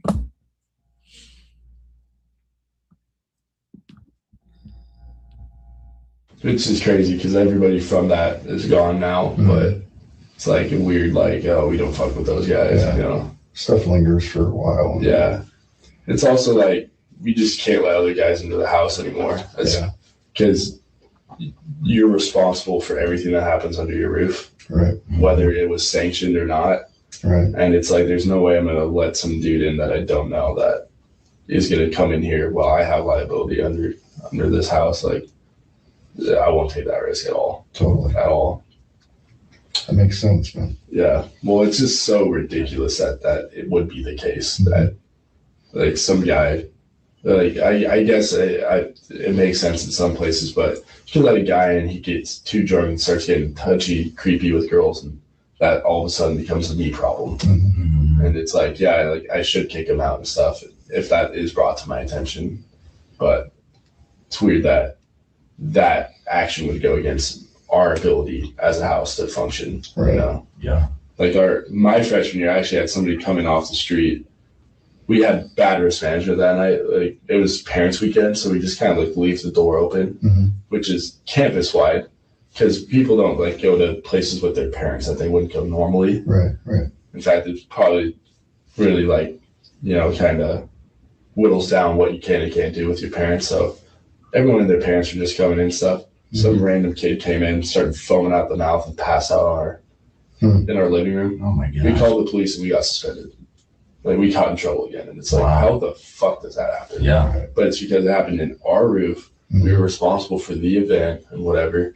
We couldn't identify who it was either. I still don't know the name of the person. That's the thing, is somebody just associates. Sam, what I hear him saying here is that if something goes wrong, even if we are we're doing what's right and we're reporting it, we're still going to get in trouble for reporting it. So maybe we let it go. Yeah, it's weird. The thing is that although I think he's trying to talk about something other than the homicides, and that sounds like that's all they're doing, he is sort of affirming that. It's obvious, but the frats are in it together, meaning if stuff happens, they're all looking out for each other. It all sort of aligns with how they're handling particular situations and the politics of it. And I think it's pretty obvious that that's frats and sororities to different degrees, but it seems like that's all he's doing. Yeah, and just to make sure with what we were talking about with the red herring, I don't know who that church is. I'm not even going to comment it. It sounds terrible if there is a church that is teaching a husband that they can discipline a wife. That I won't even give that church any credit at all.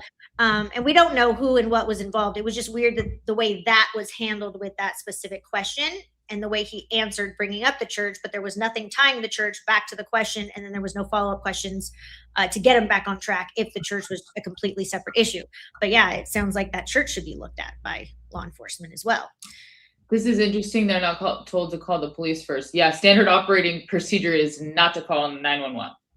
Yeah, and most fraternities have a sergeant of arms, I think is what we've been looking into, and it's to do anything but to call the police, really.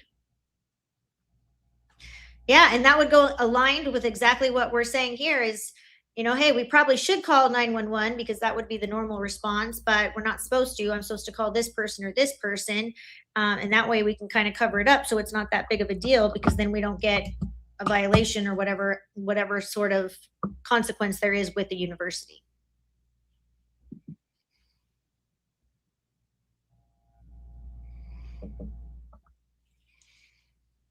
All right.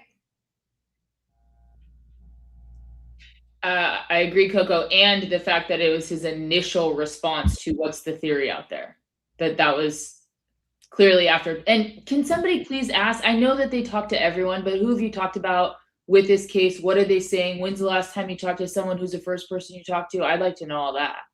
And they never do it.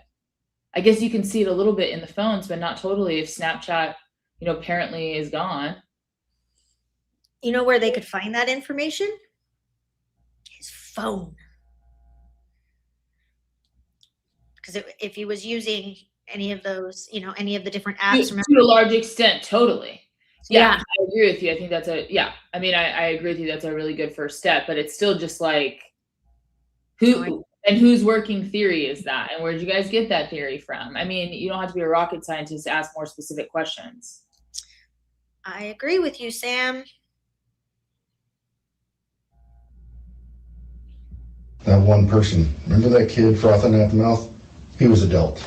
Automatically, he was We adult. found out he was from visiting with family and had a cousin in the house or something. Like, it was like most ridiculous association, but There's got to be some responsibility for personal actions too. exactly. It's like, are you guys gonna, suspend him? Right. Yeah. Because I mean, so many guys got in trouble for this one dude frothing at the mouth and stuff. Yeah. We called the police and everything, Who but shouldn't even be there. yeah, it was just so random. But Walk me through the 13th. You Sunday, yeah. So you guys, like, what time you woke up, the head count thing, and then or like you woke up, you heard the news. Did you do anything in between there? Like, give me your morning. What happened? woke up Sunday. It's kind of like, normal day, normal Sunday, like, turned on Red Zone first thing, started watching football. Then I had like a guy come up, like kind of popped in my room and was like, hey, like, do you hear like something crazy happened at Xana's last night and stuff? Like, I think somebody died, like there's like a homicide or something. And like, that's what, like, the whole day just kind of like spiraled from there, like just all sorts of rumors and stuff. Just, we were trying to get a hold of our friends and, the girls and stuff. And, yeah, we were just kind of like still watching football, like as a house in the formal. Before that, we had the head counts and stuff. Church kind of brought that to our attention. And my room is right across from the, so I kind of like just grabbed him, walked into the room. We are like, okay, like, we need to get a head count of everybody. We called Joe lives in the basement with like two other guys, so he went and made sure those two were in his room. Then we called Lete. He's like our recruitment chairman. He lives at the end of second hall, so he did like a walk through second hall. Then we went up to third hall, checked the freshmen, made sure they were accounted for, and then made sure that the other guys on the third hallway were good. Mm-hmm. We had like 3 or 4 guys that didn't stay at the house. One was at his sister's the other was who was down at the police station at that time. I think that would be it from the guys that already don't like do that, already live in the house but don't live out. Mm-hmm. And then we called the live out guys. Like I called Jack, made sure that he was okay. And then was kind of like texting me updates from like the AV place. He was like just texting me like, hey, like it's not looking good over here. Like the girls are like really freaking out. They can't see all their roommates and all the girls that live there and stuff. And there's only like a couple of them outside. It's not looking really good over here. So I don't know. We went to get food. Stopped by that's the name of the house or whatever. Talked to like all the guys that live there. You call that? Yeah. Is that Yeah. Big house. yeah. So yeah, I usually just stop there randomly from time to time. I'm living there next semester, so I pretty tight with those guys. Just kind of like walked in. I was like, oh, like you guys know any idea like what the hell happened? Because like a couple of those guys down there are pretty well connected on campus as well, and just wanted to hear if they had any idea what was going on. And there's like all sorts of rumors, like, oh, you know, maybe someone was just stabbed like at a party or something. Because like, I don't know, like it's not like the weirdest thing. Like, you know, guys get mad and stuff. You know, it's also Idaho, people carry knives and stuff. Like whatever. Where'd you go get food? McDonald's. Went to McDonald's. Are there a couple McDonald's in town? Or? Yeah, there's two. Just went to one over here on like 3rd Street or whatever. Oh, okay. Moscow Pullman Highway. Anybody with you besides that went over there? No, just me and How was he doing?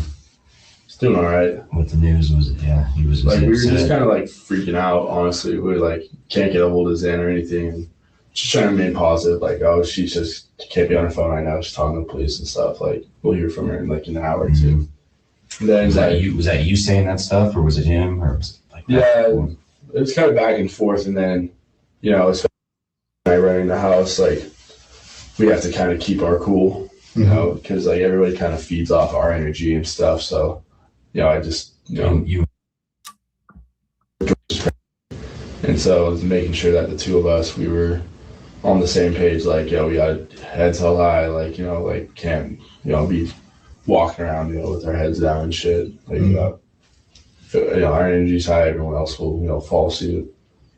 And so we were just trying to stay positive and stuff. And like, I think around 3 or 4, we kind of got an update that, you know, that the 4 were dead and stuff. And Who were you with when you got the update?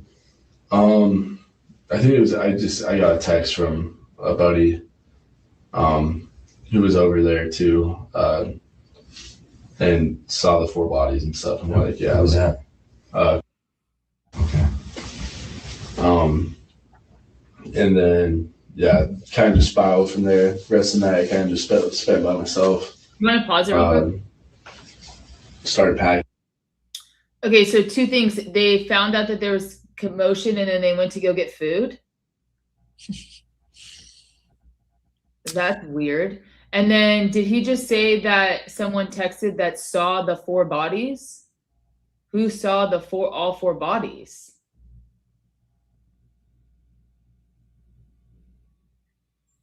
Yeah, I actually missed that. Can you rewind it like 2 minutes? Sorry everyone, but I feel like I heard that.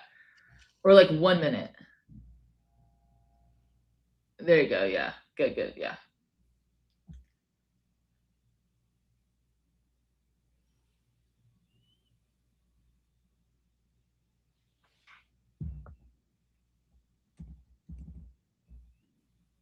Can you hear it, Kristen? The sound's off now. Is it muted? You besides that went over there? I hear it No. right there. Like pretty tight with those guys. Just kind of like walked in.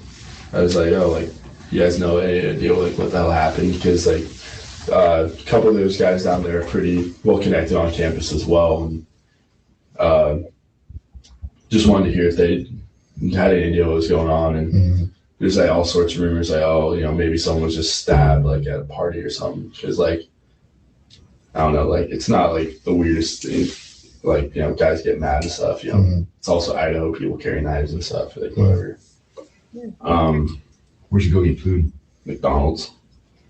Went to McDonald's. Are there a couple McDonald's in town? Or? Yeah, there's 2. Just went to the one over here on like 3rd Street or whatever. Oh, okay. Moscow Pullman Highway. Anybody with you besides that went over there? No, just me and How was he doing? He's doing all right. With the news, he was like we were just kind of like freaking out. Honestly, we were like can't get a hold of Zan or anything. And just trying to remain positive. Like, oh, she just can't be on her phone right now. She's talking to the police and stuff. Like, we'll hear from her in like an hour or 2. And then was that you saying that stuff, or was it him, or was it like that? Yeah, it was kind of back and forth. And then, especially when I running the house, like we have to kind of keep our cool, because like everybody kind of feeds off our energy and stuff. So, I just, and so I was making sure that the 2 of us, we were on the same page. Like, we got heads held high. Like, like can't, be walking around, with our heads down and shit. Like, our energy's high. Everyone else will, follow suit. And so we were just trying to stay positive and stuff. And like, I think around 3 or 4, we kind of got an update that, that the 4 were dead and stuff. And who were you with when you got the update? I think it was, I got a text from a buddy, who was over there too, and saw the 4 bodies and stuff. And we're like, yeah. What was that? Right there. So his buddies saw the 4 bodies. I mean, that's what he said. Yep. So it's like, who saw it? And then earlier when he's saying the stabbing's not that unusual, so we're trying to keep our heads high and went to McDonald's. Yeah, and then he follows it up with, people carry knives. It's Idaho, which I found to be quite relevant to this case. It, they try to act like the K-bar is the most crazy, wild, unique weapon, but as we're learning, it's Idaho. Yeah, saw 4 bodies. Everybody carries knives. Okay, that's all. I'm But glad. yeah, the four bodies, that is, I missed that the first time. That's pretty interesting there. So my buddy saw the 4 bodies, and you would think that they would ask, what buddy is this? And when did your buddy tell you that? And do you have any text messages that I can look at regarding this? They probably didn't even ask what 4 bodies were. Phone, but yeah, seeing the 4 bodies. Yeah, I don't know. All right, I think we can hit play.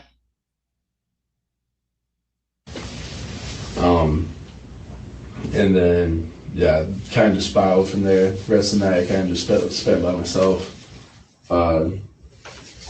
Started packing. I know the whole house was pretty much vacated by Tuesday. Most people left Monday. So. They taking, like getting rides with each other. Everybody have a car up here? So is everybody taking one car? Yeah. How's that work? Yeah, I guess like if you have a car, you have a car. If not, you usually just text them to your pledge class chat. And you find a ride from there. Or I know I took home. They share cars? No. They share cars. Like, hey, can I borrow your car? Yeah. No, I let a kid drive my car last year and he crashed it. Yeah. In the parking lot too. Let his foot off the brake and just slammed into the back of the truck because like we have a really steep driveway. So he was like on that bit of the driveway and just kind of like eased off the brake a little bit and just slammed it straight into a truck. Yeah. He was kicked out, wasn't he? No, I have a really good resolve and temperament and stuff, and I was just like, this is a personal thing. It's not a house thing. Like I gotta, differentiate the two. Oh yeah. And keep this personal. Like you didn't see any like punishments from the house and stuff. But, yeah. So you took home to see live down yeah. as well. Yeah, most of us are from maybe 5 or 6 guys from.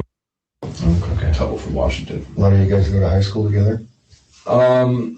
No, because like I say in a broad term, like are included in those. Okay. I went to high school with 3 of our freshmen, but aside from that, there's like a few from like a couple from a lot from actually. We're mainly a high house. Is that where you went? No, I went to okay. yeah. Are you from? Yeah. What What high school? Yeah, I went to Q actually. Oh, Yeah, so not from goddamn caveman. Yeah, we eventually. Well, when you graduate there, you'll eventually learn how to spell. Yeah. Jesus. Yeah. It's terrible. Yeah, it was a small school when I went there though. Yeah, it's pretty big now. Yeah, I'm pretty old, so. Yeah. So did you know a lot of these guys before you got up to Dubai, or? Knew of them, didn't like really know them, just because like I don't know, Boise's.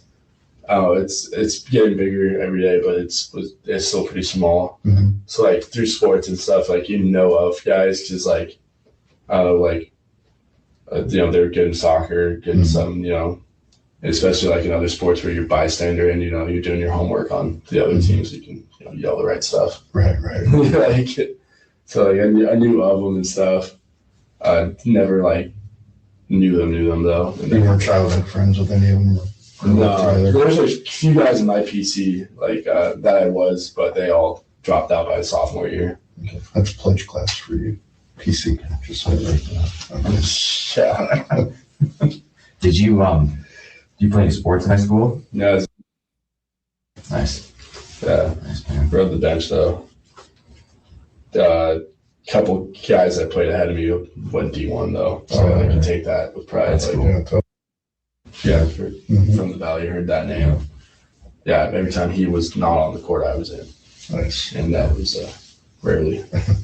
Yeah, given he was like 3 sports state champ. Yeah. It's a freaking asshole. Yeah.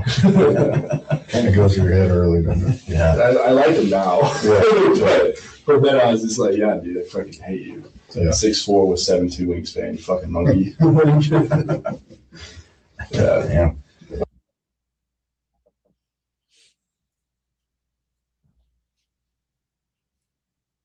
Couldn't get past the arms. Couldn't get inside. Yeah. Dang. Anybody else play any sports that, or they probably come from all over the place, right? Yeah, all All sports all over the place. Like we got a couple of like Cowboys in the house, like Yeah. from Cuno actually. Yeah. They like to say they're from. Yeah, but good for them, man. Good for them. It's goddamn Cuno.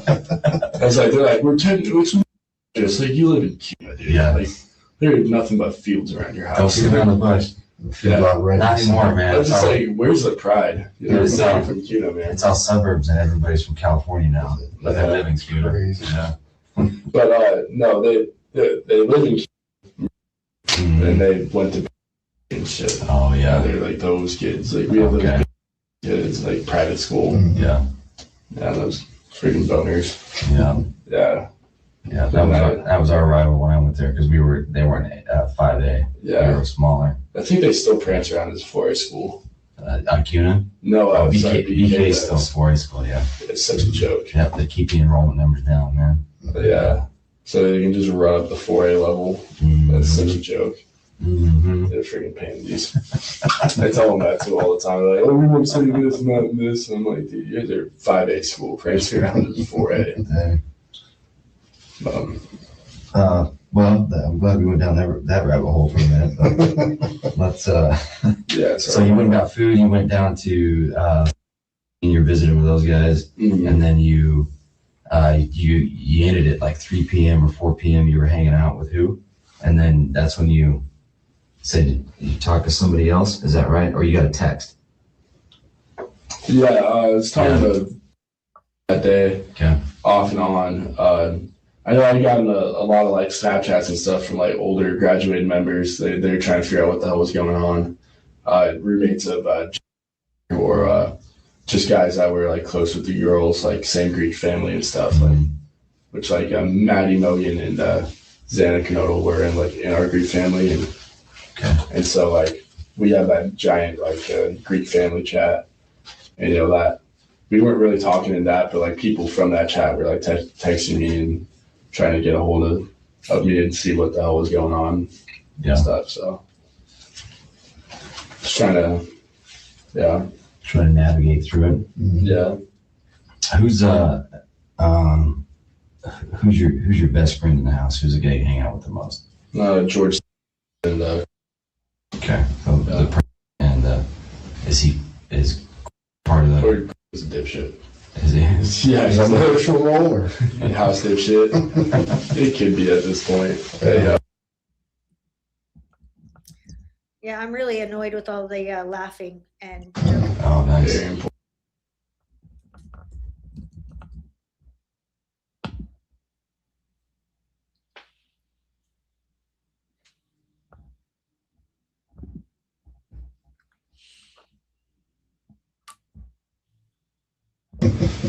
Type dude. Little skis. Dang. Yeah. And where was that morning? She stayed over Saturday night, and then left Sunday morning. Okay, what time did she leave Sunday morning? Did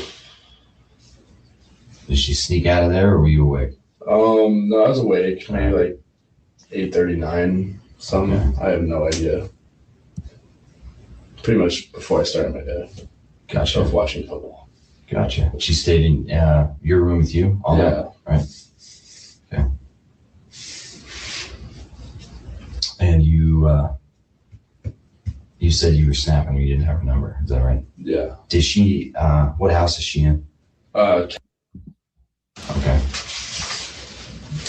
Is she an upperclassman? Under. Okay. I think she's like a sophomore or a Okay. junior.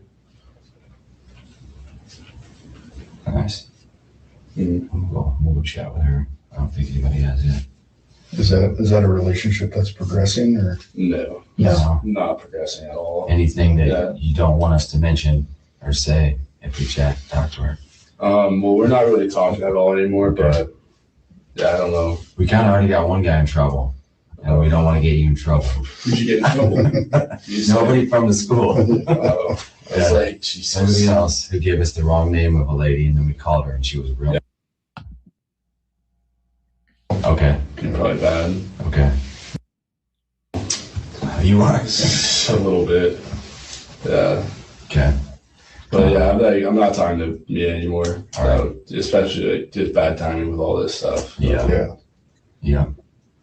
Yeah. Probably wouldn't have the nicest thing to say about me either, but bummer. You know. Mm-hmm. Whatever. You live, you learn, you own it, Yeah. you move on. But yeah, I mean, she knew, yeah, like she was with me all night. Okay. And then, yeah, I mean, if you need an alibi, George, she's knew where I was the whole time. So. Okay. Okay. Well, like I said before, you're not, at this point, you're not on that side of the radar. Yeah, At all. no, Yeah. I'm aware. I don't even own a knife. Yeah. Like, I mean, we've talked about a lot, but Saturday. So, what were you doing Saturday? Did you go to the White's party? yeah, so I was at the Whites probably till about game time, 4 p.m. Okay. I went back to Delt, kind of just hung out for a little bit, tried sobering up because I was a little drunk at the time. I was trying to make sure I could still make the formal with me. Mhm. Her day kind of fell through like last minute, so she asked me to go with her like Tuesday or Wednesday of that week. So it was really late notice. So, and I was pretty sick that week, and so I was just trying to like shake it off and stuff, and finally felt better Saturday. So I was like, okay, I don't want to miss the formal if I told her I was going to go with her, and so kind of just sobered up, went over to a different apartment building. I don't remember whose apartment it was, but went there, kind of pre-gamed her formal, went back to her sorority house first, took photos, and then drove over to Hunga Dunga Brewing Company or whatever it's called. Hung out there for an hour or two, and then went back to Delt for the night. And what time did you get back to Delt? 10:30, 11 range or something. Do you know what the crowd was like at the Whites? Who all was there? Yeah, my whole fraternity was probably present there. The house of girls was there. Those Pi Phis. All the AFI underclassmen were there, and a lot of their upperclassmen, but maybe a few sprinkled capos. Okay. Pretty much friends of the apartment owners, and then Delts and the AFIs. Okay. So was it spread between a couple apartments or is it? We were packed in there. Just one apartment. Yeah, one apartment. There's probably like 60, 70 people in there. Holy crap. What floor is that one on? Second or third, I don't remember. So Exactly. is it coming out onto the balcony there? Yeah. Too? So just basically the front section of the. Yeah. So yeah, it was like out on the balcony bit too. Mhm. And then yeah, just that apartment. Gotcha. Anybody stand out to you that looked out of place? No, and especially given it was like my little apartment, she would have made that clear if somebody was out of place or something. Like, we're pretty good about making sure everyone feels comfortable and stuff. And if that was the case, like it would have been brought to our attention to kick him out. Yeah. But yeah, she didn't went up to me and was like, hey, like this guy needs to go or something. Okay. Anybody cause a problem or make a scene or anything while you were there? No. No. Yeah. Did you hear about anything after you, like later on after you left, or? No, I kind of like detached from that whole scene for the night. Like I was the only adult that went to the theta formal or anything, and Okay. yeah, I was just split off from there. Yeah. Yeah. All right. What you got? You said after there, you left and went to an apartment, but you don't know whose. Yeah, but it was a different complex. It was across from the I think it's called the apartments. They're across from the Lambda Chi fraternity, Okay. across the street. I'm not too sure what street that is though, but that apartment building where she did drink some more and then go to the sorority house photos and then to the brewing company. So who'd you go to that place with? I walked there by myself, but met me there. Oh, that's where you guys hooked up. Yeah. There? Okay. Yeah, like we met up there and then went from there for the night. Okay. You're saying that relationship is basically non-existent today. Yeah, I'm on.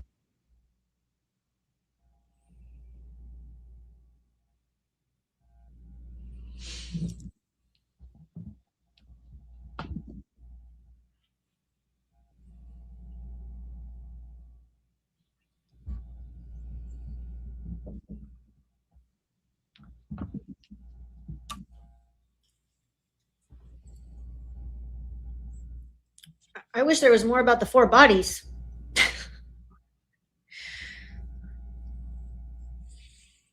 Yeah.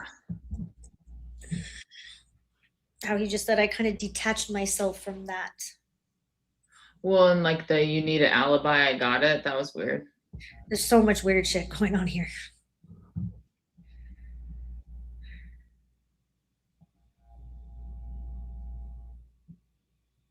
A bottle of water or something or anything, or a seltzer or anything? I'm good. Am I gonna be here much longer or? I don't think so. I don't know. We'll I check. can check on the status of it. You're totally free to go anytime. And if you want to take off, and we can bring it to you, or we can plan a meet and come back. But I'll see how far along they are, and we'll go from there. Okay. Sounds good. While he's checking on that, what kind of car did you drive? Yeah, I think you had a question of how do they all fit, right? I have that question too. Bootsy had a good question, just saying how do all these people fit? You know how they said they went to the Whites? Yeah, he said 60 to 70 people. This is a college apartment. So where are all these people going? Yeah, well, and I also just kind of going back to him receiving the text message from the saw 4 bodies. But I wish that somebody would, I get that they're getting some people's phones, but I wish that somebody would start playing the game of telephone. Like, who told you that? And where did they get that information from? Or go to that person and who told you that? And who told you that? Because obviously everyone knew about this for hours before anything was ever confirmed. And people apparently had seen things. So, and I know that's not necessarily new information, but it's obviously really relevant. Who is specifically the person saying what's going on at what time of the day? I think that's just really important factual information when there's such a big gap of time where no one really knows what happened. And who told that person? Did they see it? Do they have personal knowledge of it? Did they see the bodies themselves, or did someone tell them? And then you go to the next person. Right. And it's like a bad web, but still, I think it's really important because and it's like, hey, there's this big group chat, so everyone was wondering about it, and like literally everyone's in it because we're a fraternity family or whatever. It's like, okay, like who was in that, and who was saying what, and when were they saying it, and that was all like on Snapchat. No. Well, remember how many platforms? I think Dylan was like in 6 or 8 platforms with the little that we got from her phone. It was multiple different platforms. Everything from Snapchat to Facebook to Instagram to Yik Yak to LinkedIn. So I think there was a whole lot of conversation going on in multiple platforms. Right. And I mean, even just like, hey, I'm home at 10:30. Like, well, what'd you do next? Did you go straight to bed? Did you stay up? Did you keep drinking? You were drunk. How drunk were you? And that's why it's hard for me to believe that when they claimed that they didn't know that they were all passed away or they were unalived when they got that vandals alert. I think they all knew before that. I think that entire comment and that whole little scene that they put on, I think it was very scripted. I think they all knew. Well, I mean, I think too, just the implications of if somebody had seen all 4 bodies. Yeah. I think that entire 911 call was very calculated and scripted. To my knowledge, that would be new. Mm-hmm. Same. Yeah, and it is, Charcoal Daisy, it is a huge lack of respect for the victims. I try to put myself, say that I'm, Maddie's mom and I'm watching this interview, and it would be hard to watch. It would be very hard to watch.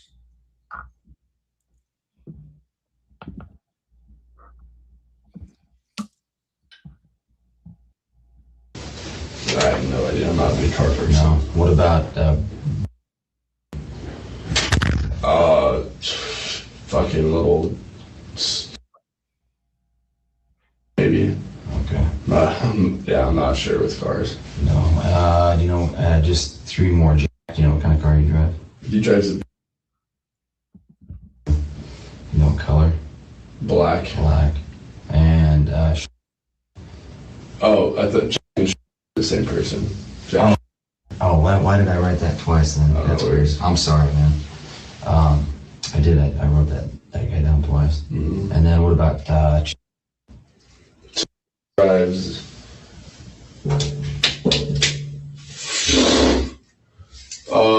white Audi? I have no idea. It's a small white car. Okay. Not like quite like a sports car, but it's like a nicer car. Okay. I don't think it's BMW. I think like not a Lexus, but 4 doors? yeah, it's 4 doors. It's a Okay. smaller car though. I don't know. It's Not an Audi. yeah, maybe. Volkswagen? Those are the same. Audi and Oh Volkswagen. no, not a Not a Volkswagen. Volkswagen. Maybe a Lexus. I don't know. Okay. Small white I'm car. a terrible cars person. Okay. Yeah, okay. Let's see. I don't think you got anybody else who wanted to ask about that, about the car, or what kind of car. Yeah, I don't think so, man. We'll get a time frame on that.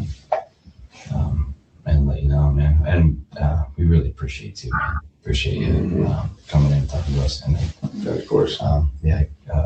giving us consent for your phone, man. That really does mean a lot, man. I really appreciate it. Yeah, So thank I'm you. a little Thank you. weird about the phone, honestly. I totally understand. Totally yeah. understandable, dude. We got into a point in life where your whole life's on that thing, Mm-hmm. and so that's something that.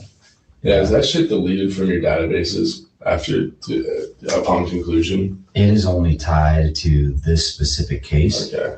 and then once this specific case is adjudicated, meaning we got somebody, they go through the whole court process, they're sentenced, and it's over. That stuff gets deleted. That the evidence gets destroyed. Okay.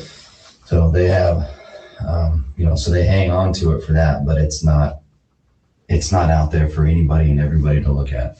Yeah, it's for this specific case, Okay. period. And it only stays ironic with that we're those watching guys that this are interview working on and this saying case. this. So Sounds good. He's in the very safe Like, hands of Moscow PD. us, Don't worry. We will ask for the stuff like, hey, give us the stuff we talked about today. That's what we want to see out of there. So they'll Mm-hmm. like do us up an electronic folder or something, or pull it up and then give it to us, and that's what we'll look at. Sounds good. Yeah. But man, I get it, dude. Yeah. And you probably wouldn't, Believe me if I told you how many times I've had this same conversation with people. Yeah, I imagine it's not like a really comfortable thing for a lot of people. No, no. And if I were on the other side, I know exactly, I'd be in the exact same boat, you know, like, hey man, wait a minute, I would like an explanation beyond just that, you know. But it is, man, this is a pretty, this is a really bad thing, man. And we really want to get to the bottom of it, you know. Yeah. We have an obligation to beyond just our job, you know. It's more of a, you know, like a kind of a humanity thing. Like we want it taken care of. I hear you. Yeah.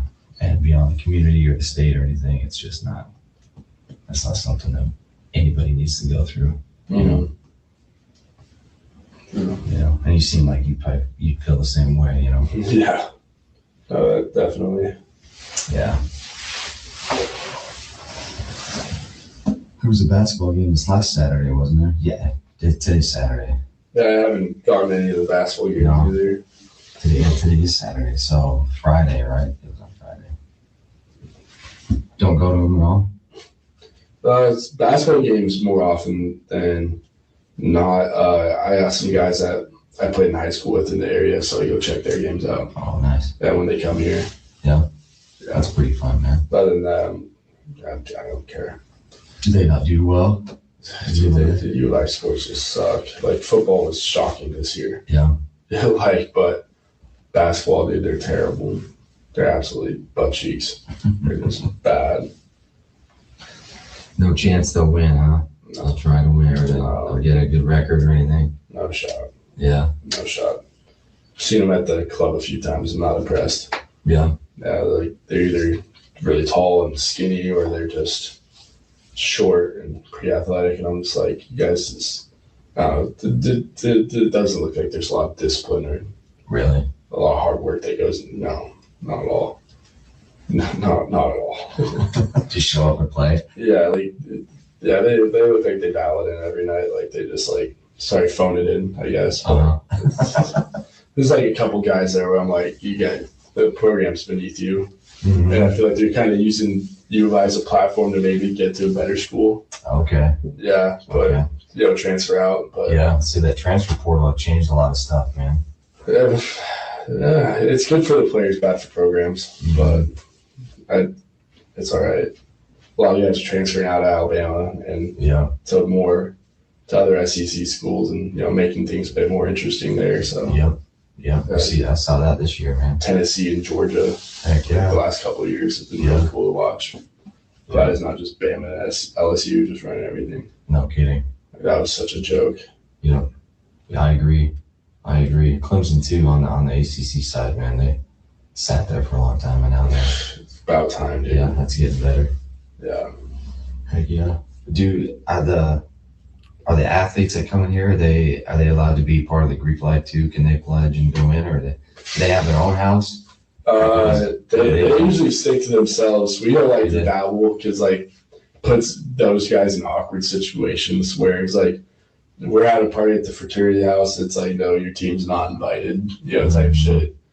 Like, it puts them in weird spots, and honestly, it's better if we just stay separate. Yeah, in that regard. The whole two teams, two obligations, it's tough to mix. Yeah, hard, especially as a freshman. Like when you're doing your pledging and freshman responsibilities and stuff, and then you're also on a team and stuff. You travel and all that crap. Yeah. So, and then juggling your studies with that too. Yeah. So are you? Is your degree going to be in? Yeah. I'm a dual major. Okay. Yeah. Awesome.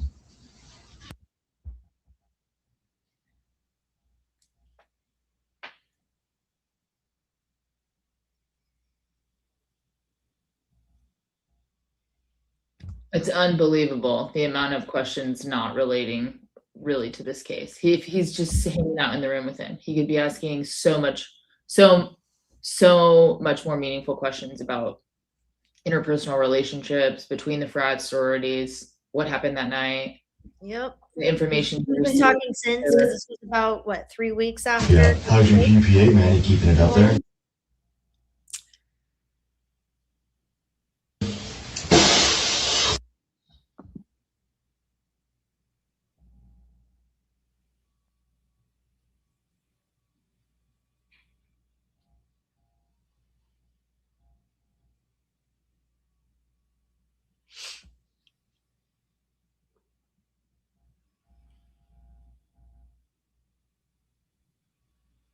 And I'm with you, Chris. I hate when penalty kicks decide a game. I hate it. I hate it. Even when you win with penalty kicks or you lose with penalty kicks, it stinks.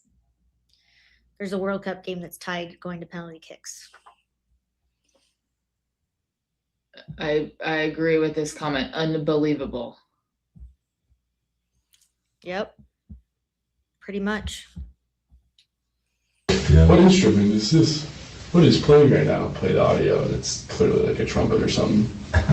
But there's, yeah. But Nice. So they, does UVI have a program with that path that, you know, maybe will place you somewhere, or is it just through LinkedIn now? through LinkedIn, honestly,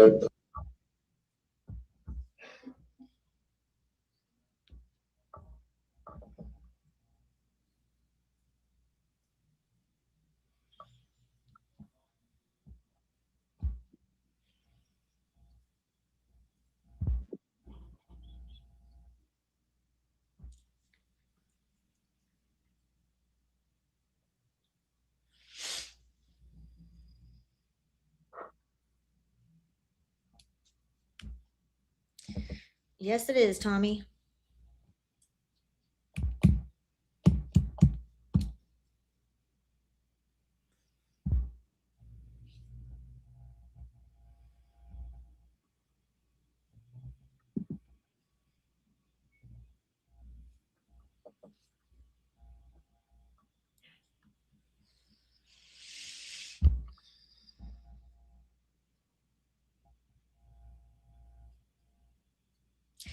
Yeah, I'm with you, Miss Jim Morrison. I think that JD was finding out that more than one person might have been having a romantic relationship with Kaylee. But hey, she was single. They broke up. You know, she's living her college life. But yeah, my guess is it all got back to JD at some point.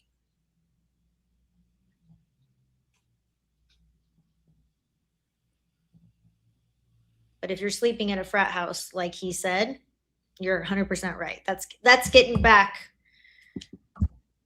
to your ex.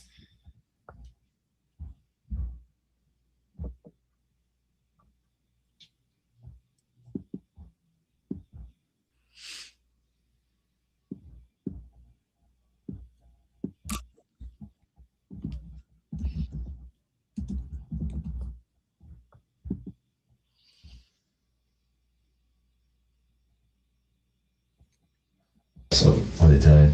About 5-10 minutes. We were being okay. bring it right down. So. Okay. You sure you don't want water? I mean, I'm I good. wish they had energy drink or something to drink here. No, I'm good. I'm gonna go home, take pre-workout, and go to the gym. There you go. Nice. Yeah. And then, get ready. Probably go to the club and watch some championship Saturday football. Like there is, huh? No, Do, not do gonna they run? Do they run like ESPN Plus at the corner club? Dude, I've talked to Mark about this several times about what is and what isn't on the TV. Mm-hmm. I told him that he needs to get the league pass for NFL. He needs to get the NBA league pass as well. But no ESPN Plus, nothing. Just yes. If it is for Big Sky football, yes, ESPN Plus. He does have everything to watch Big Sky. Because the club owner only follows University of Idaho football. Oh, okay. Like you ask about the NFL, he'll tell you about the teams that have Bengals on them. Type of guy, like Moscow native. That's Like, mostly it. 49ers. Niners? You're a Niners fan? No. Oh. That's why the UVI players are over there. Yeah. You a Niners fan? Heck yeah. Yeah, you guys are doing really Oh, well. no. Are you a Niners fan? No, I have a lot of friends that are Niners fans.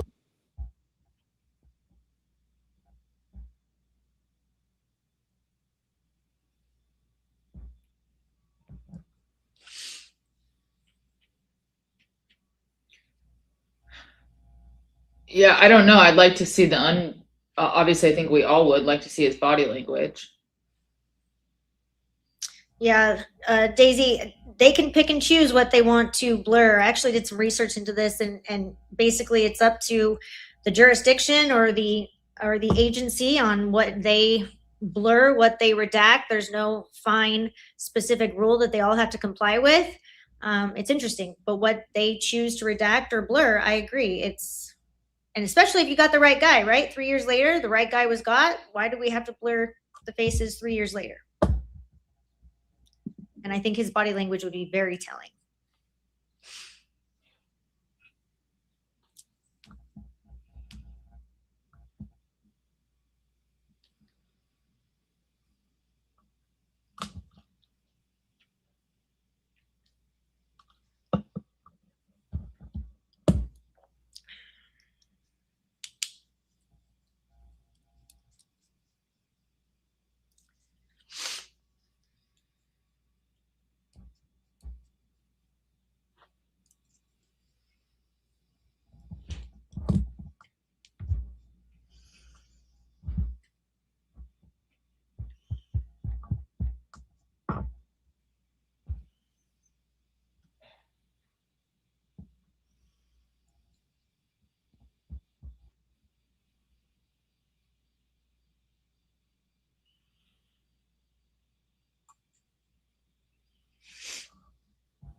Would his lawyer arrange the blurring? No, I believe it's the agency that's releasing this via the FOIA, or it's coming from the court, but it wouldn't necessarily be his attorney.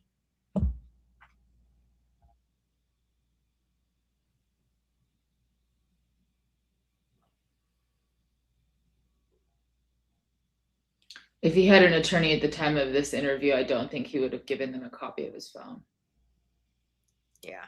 Or been interviewed without his attorney present. And they've interviewed most faces of the people being interviewed, if not all.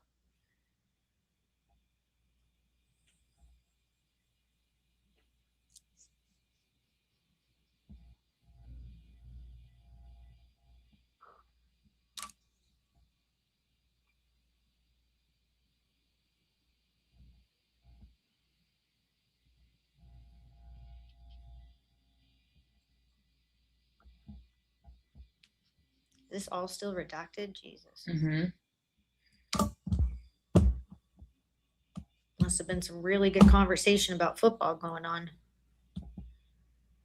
Yeah, I mean, I think everyone's frustrated in this case with the over redactions, but what I think is interesting is when there's like a big block of time redacted. Yeah. And I'll look at it this way. They didn't redact the part where he said, my friend saw the 4 bodies. They didn't redact that. But now we want to redact where we're talking about what platforms or stations or channels playing football at the corner club. I think they do that intentionally. I think they do it on purpose to give us a little bit of a nugget and to go down different rabbit holes, and never enough for us to figure out exactly what we need to solve it, but just a little bit. So we're gonna let you know that his good friend saw the 4 bodies. Yeah, and I've seen a couple comments about the good cop, bad cop thing. And I mean, I agree. I think there is something to be said about being open in conversation and putting an individual in a comfortable position to be interviewed. But at some point, you're taking it too far. Okay, you need to ask some questions. Even if you're asking them in a friendly manner, you can still ask a lot more detail. Even if you're saying it's not you, or this would be helpful, or I mean, you can do good cop in a way where you're at least eliciting more information, and then when needed, ask for, again, more clarification. But I think it's overly broad, just hanging out with the buddies while we get your phone. And of course, a lot of information should be on the phone, but I just think you're wasting valuable time on this interview. Why aren't you going through every person that they know that could possibly be connected? I mean, you're not going to get to continue to interview this person unless you find something else out, right? So kind of seems like you're blowing it, not asking any questions. And they could have asked him to show on the while they're doing this interview, when he says so and so told me this. Oh, do you have that on your phone? Can you show me the text? Because my guess is he probably got an attorney after this if he was ever interviewed again. And then that's when your attorney tells you to keep quiet until they serve a warrant on you.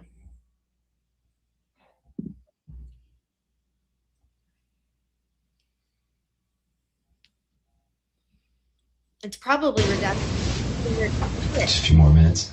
Yeah. That's what they said. He said he'd bring it down. They can run back and check. Nice.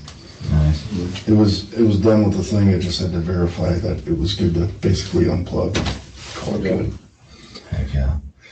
It's like those flash drives. I think, when you do a flash drive in the computer and you got to make sure you press the eject button thing so it doesn't Okay. do anything silly. Yeah. So, That TCU game was on, man. did you get any questions for us or anything? I mean, we can't talk anything specifics or anything, but Yeah, not really. I understand, like, you guys are still making your way through the case, and that there's a lot of holes that still need to be filled in and stuff, and that it's pretty damn random and stuff. But yeah, I don't know. okay. I don't really have any questions. Okay. Well, if any Wait, actually, I heard something about a dog being like mutilated or something on that street. That's been said. That's totally unrelated. Yeah. Latah County Sheriff is doing that or something. if you got anybody that comes to you at your house too that feels like they have Just keep it something. locked now. No, I mean it feels like they have something to say or they want to talk to somebody, man. You just direct them this way, man, and they'll get somebody to talk to. Sounds good. Yeah. And once again, it's the smallest little thing that even if somebody just says, this, come to think of it, this just doesn't sit right. What should I do about it? It's just like, hey man, just come talk to us. We'll take it. Man. We'll take it. Yeah, we'll write it down. We'll listen to it. Yep. And then somebody like you setting the example too, coming in, giving information a couple of times is probably real important to those guys too. If you decide to tell them. Yeah. So, that's nice. Yeah. Yeah, we'll take any piece of information that anybody has. All right. Yep. That's the way it goes. Mm-hmm. What kind of car do you drive? Travel. Okay. Yeah. It's all right. Yeah. Yeah, there's like a blizzard Thursday and it didn't handle it very well, but Really? made it, yeah. After that like area like stretched by the river, Mm-hmm. it was like just coming down terribly. Could barely see cars ahead. Barely made it through that. Through the canyon before you get there, or north? Through the canyon, Yeah. pretty much through. Like I was like fishtailed out into the middle around a corner too. That was like freaky. I mean, I laughed through it. I was having a good time. Yeah. I was pretty relaxed, like driver, like and stuff. So I was kind of like giggling, like just flipping it back. But it would have been really bad if another car came that way. Yeah. Do you normally go that way down through and all that, or do you take the other way? No, I just go straight through. It's like it adds another half hour to go around it. Oh, it does? Yeah. So it's like a smoother drive as far as like you don't have to put up with the canyons or anything. So like, but yeah, It's not as dirty. You don't have to drive it. Yeah. Yeah, another half hour or two. Yeah. Not the best. Yeah. It's pretty drive though. Either way you go. It's Oh. nice. Yeah. But yeah, good call. Yeah. Does it better? And Reagan, it's pretty nice too. You never stop at Reagan's and No, I've never stopped in Regan's, but I've been through Regan's. yeah. It's pretty sweet, man. If you stop and check it out, it's pretty nice. That sounds good. Yeah. All right. Do you have anything else? I think we're good, but Yeah. just reiterate that, dude, you know us now. If anybody wants to talk to somebody or has expressed that they're uncomfortable, we're going to give them a fair shake and a fair listen. Yeah. Because ultimately that's our goal, is we want justice for what happened here. Sounds good. Yeah. So Yeah. Thank you very much, man. We really thank you. Appreciate it. Have a good day, man. thanks, buddy. You guys as well. It ended up being a little longer than we thought, so we apologize. No worries.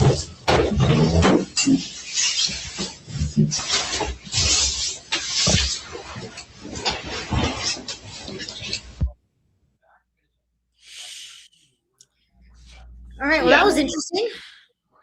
Yeah, I'm curious that they did. Well, I'm not curious. I wish that they would have asked more questions when he brought up both the church and the dog that was apparently mutilated. I think that was Showalter that skinned the dog, right, chat? I'm pretty sure it was Showalter. Well, just why I just don't like the idea that if you're in this if we're assuming they're interviewing and I don't think anyone really is, but we're giving them the benefit of any doubt, saying that they're trying to play good cop. You want them to talk about subjects, not just shoo them away. So if he's bringing up that, why aren't we asking, what have you heard? Have you heard that was related to the case? What specifically have you heard about it? They just got done saying you don't know how important a really small fact may be. So, I mean, in conjunction with that, I wish that they also asked, has anyone come to you about it? Has anyone recently talked to you about it? Has anyone that we've interviewed discussed their interview with you? Yeah. And they talked about it within the fraternity as well. Well, that was interesting. I thought that was one of the most interesting ones we've actually listened to. I think there's some little nuggets in there that definitely raise your eyebrows. But I think most of you guys could have probably done a better interrogation than they did. I'm pretty confident in that. You guys know your stuff. And there was one comment I just wanted to respond to quickly, and it's really quick, and then I'll let Sam close it up. With respect to Cyree, with respect to the interview coming up, I want everyone to not be fixated on, because now people are going to get the book and there's more stuff that's going to come out, but don't be so fixated on what one person's conclusion is, right? Whether it's pro BK or it's not, it's against BK. The way that Sam and I and Ron look at it is that his conclusion might change depending on different issues or scopes within the case, but that's one person's conclusion. And one thing that we really want to get out there into the universe and talk about is the investigation. Because to me, the investigation is far more important, with everything that went wrong with law enforcement, what was concealed, what was hidden, what was potentially destroyed, what was altered. Both of the PCAs, the affidavits, had information that might not have been accurate. So I know that you might think, hey, if we know what he feels because his book is coming out, and I'm devastated that he's not pro BK on every single issue. Don't worry about that. Let's focus on how much information we can get and put it out there that is favorable or interesting to this case for BK beyond today. And yeah, I think that's well said, Kristen. I think it's really important just to hear everyone's point of view, whether you agree with it or not, and then you can take with it what you want. But it's an important interview, and we are excited about it. We're really appreciative for everyone in the chat, both today and always. It really means a lot to us. It's been fun going through this interview, although it was not fun listening to them laugh at such a serious subject. Any final thoughts, Kristen? Yeah, and I know we have some soccer fans in the chat, and I'm sure you guys know that Sam and I both played Division I college soccer, and that's how we met. But a little fun tip about me, or little fact, I just got back from Madrid, Spain, and my 9-year-old was playing in the international tournament called the Mad Cup. There was 50 teams that started it, and my son's team actually ended up walking away as the champion. And we beat pretty easily a lot of the academy teams that were out there. So just a little fun fact. And it was so hot, Madrid left a bad taste in my mouth. I'm just kidding. It did. But it was very, very, very hot. So I hope everyone is enjoying the World Cup games. And to all of our mods, Blue Rain and Bootsy, and I don't know if Meg was in here, and Coco, and to anyone else that I might be missing, I need to go get more coffee. Thank you very much. And we are glad that you all enjoyed this. And make sure you go follow or subscribe to Bronx. She is the one that we got this interview from, and we are very grateful. And you will see Ron again this week. I think you will not see me for a day, but you will get Sam and Ron back. So all right, enjoy bye, the everyone. holiday, guys. It's coming up.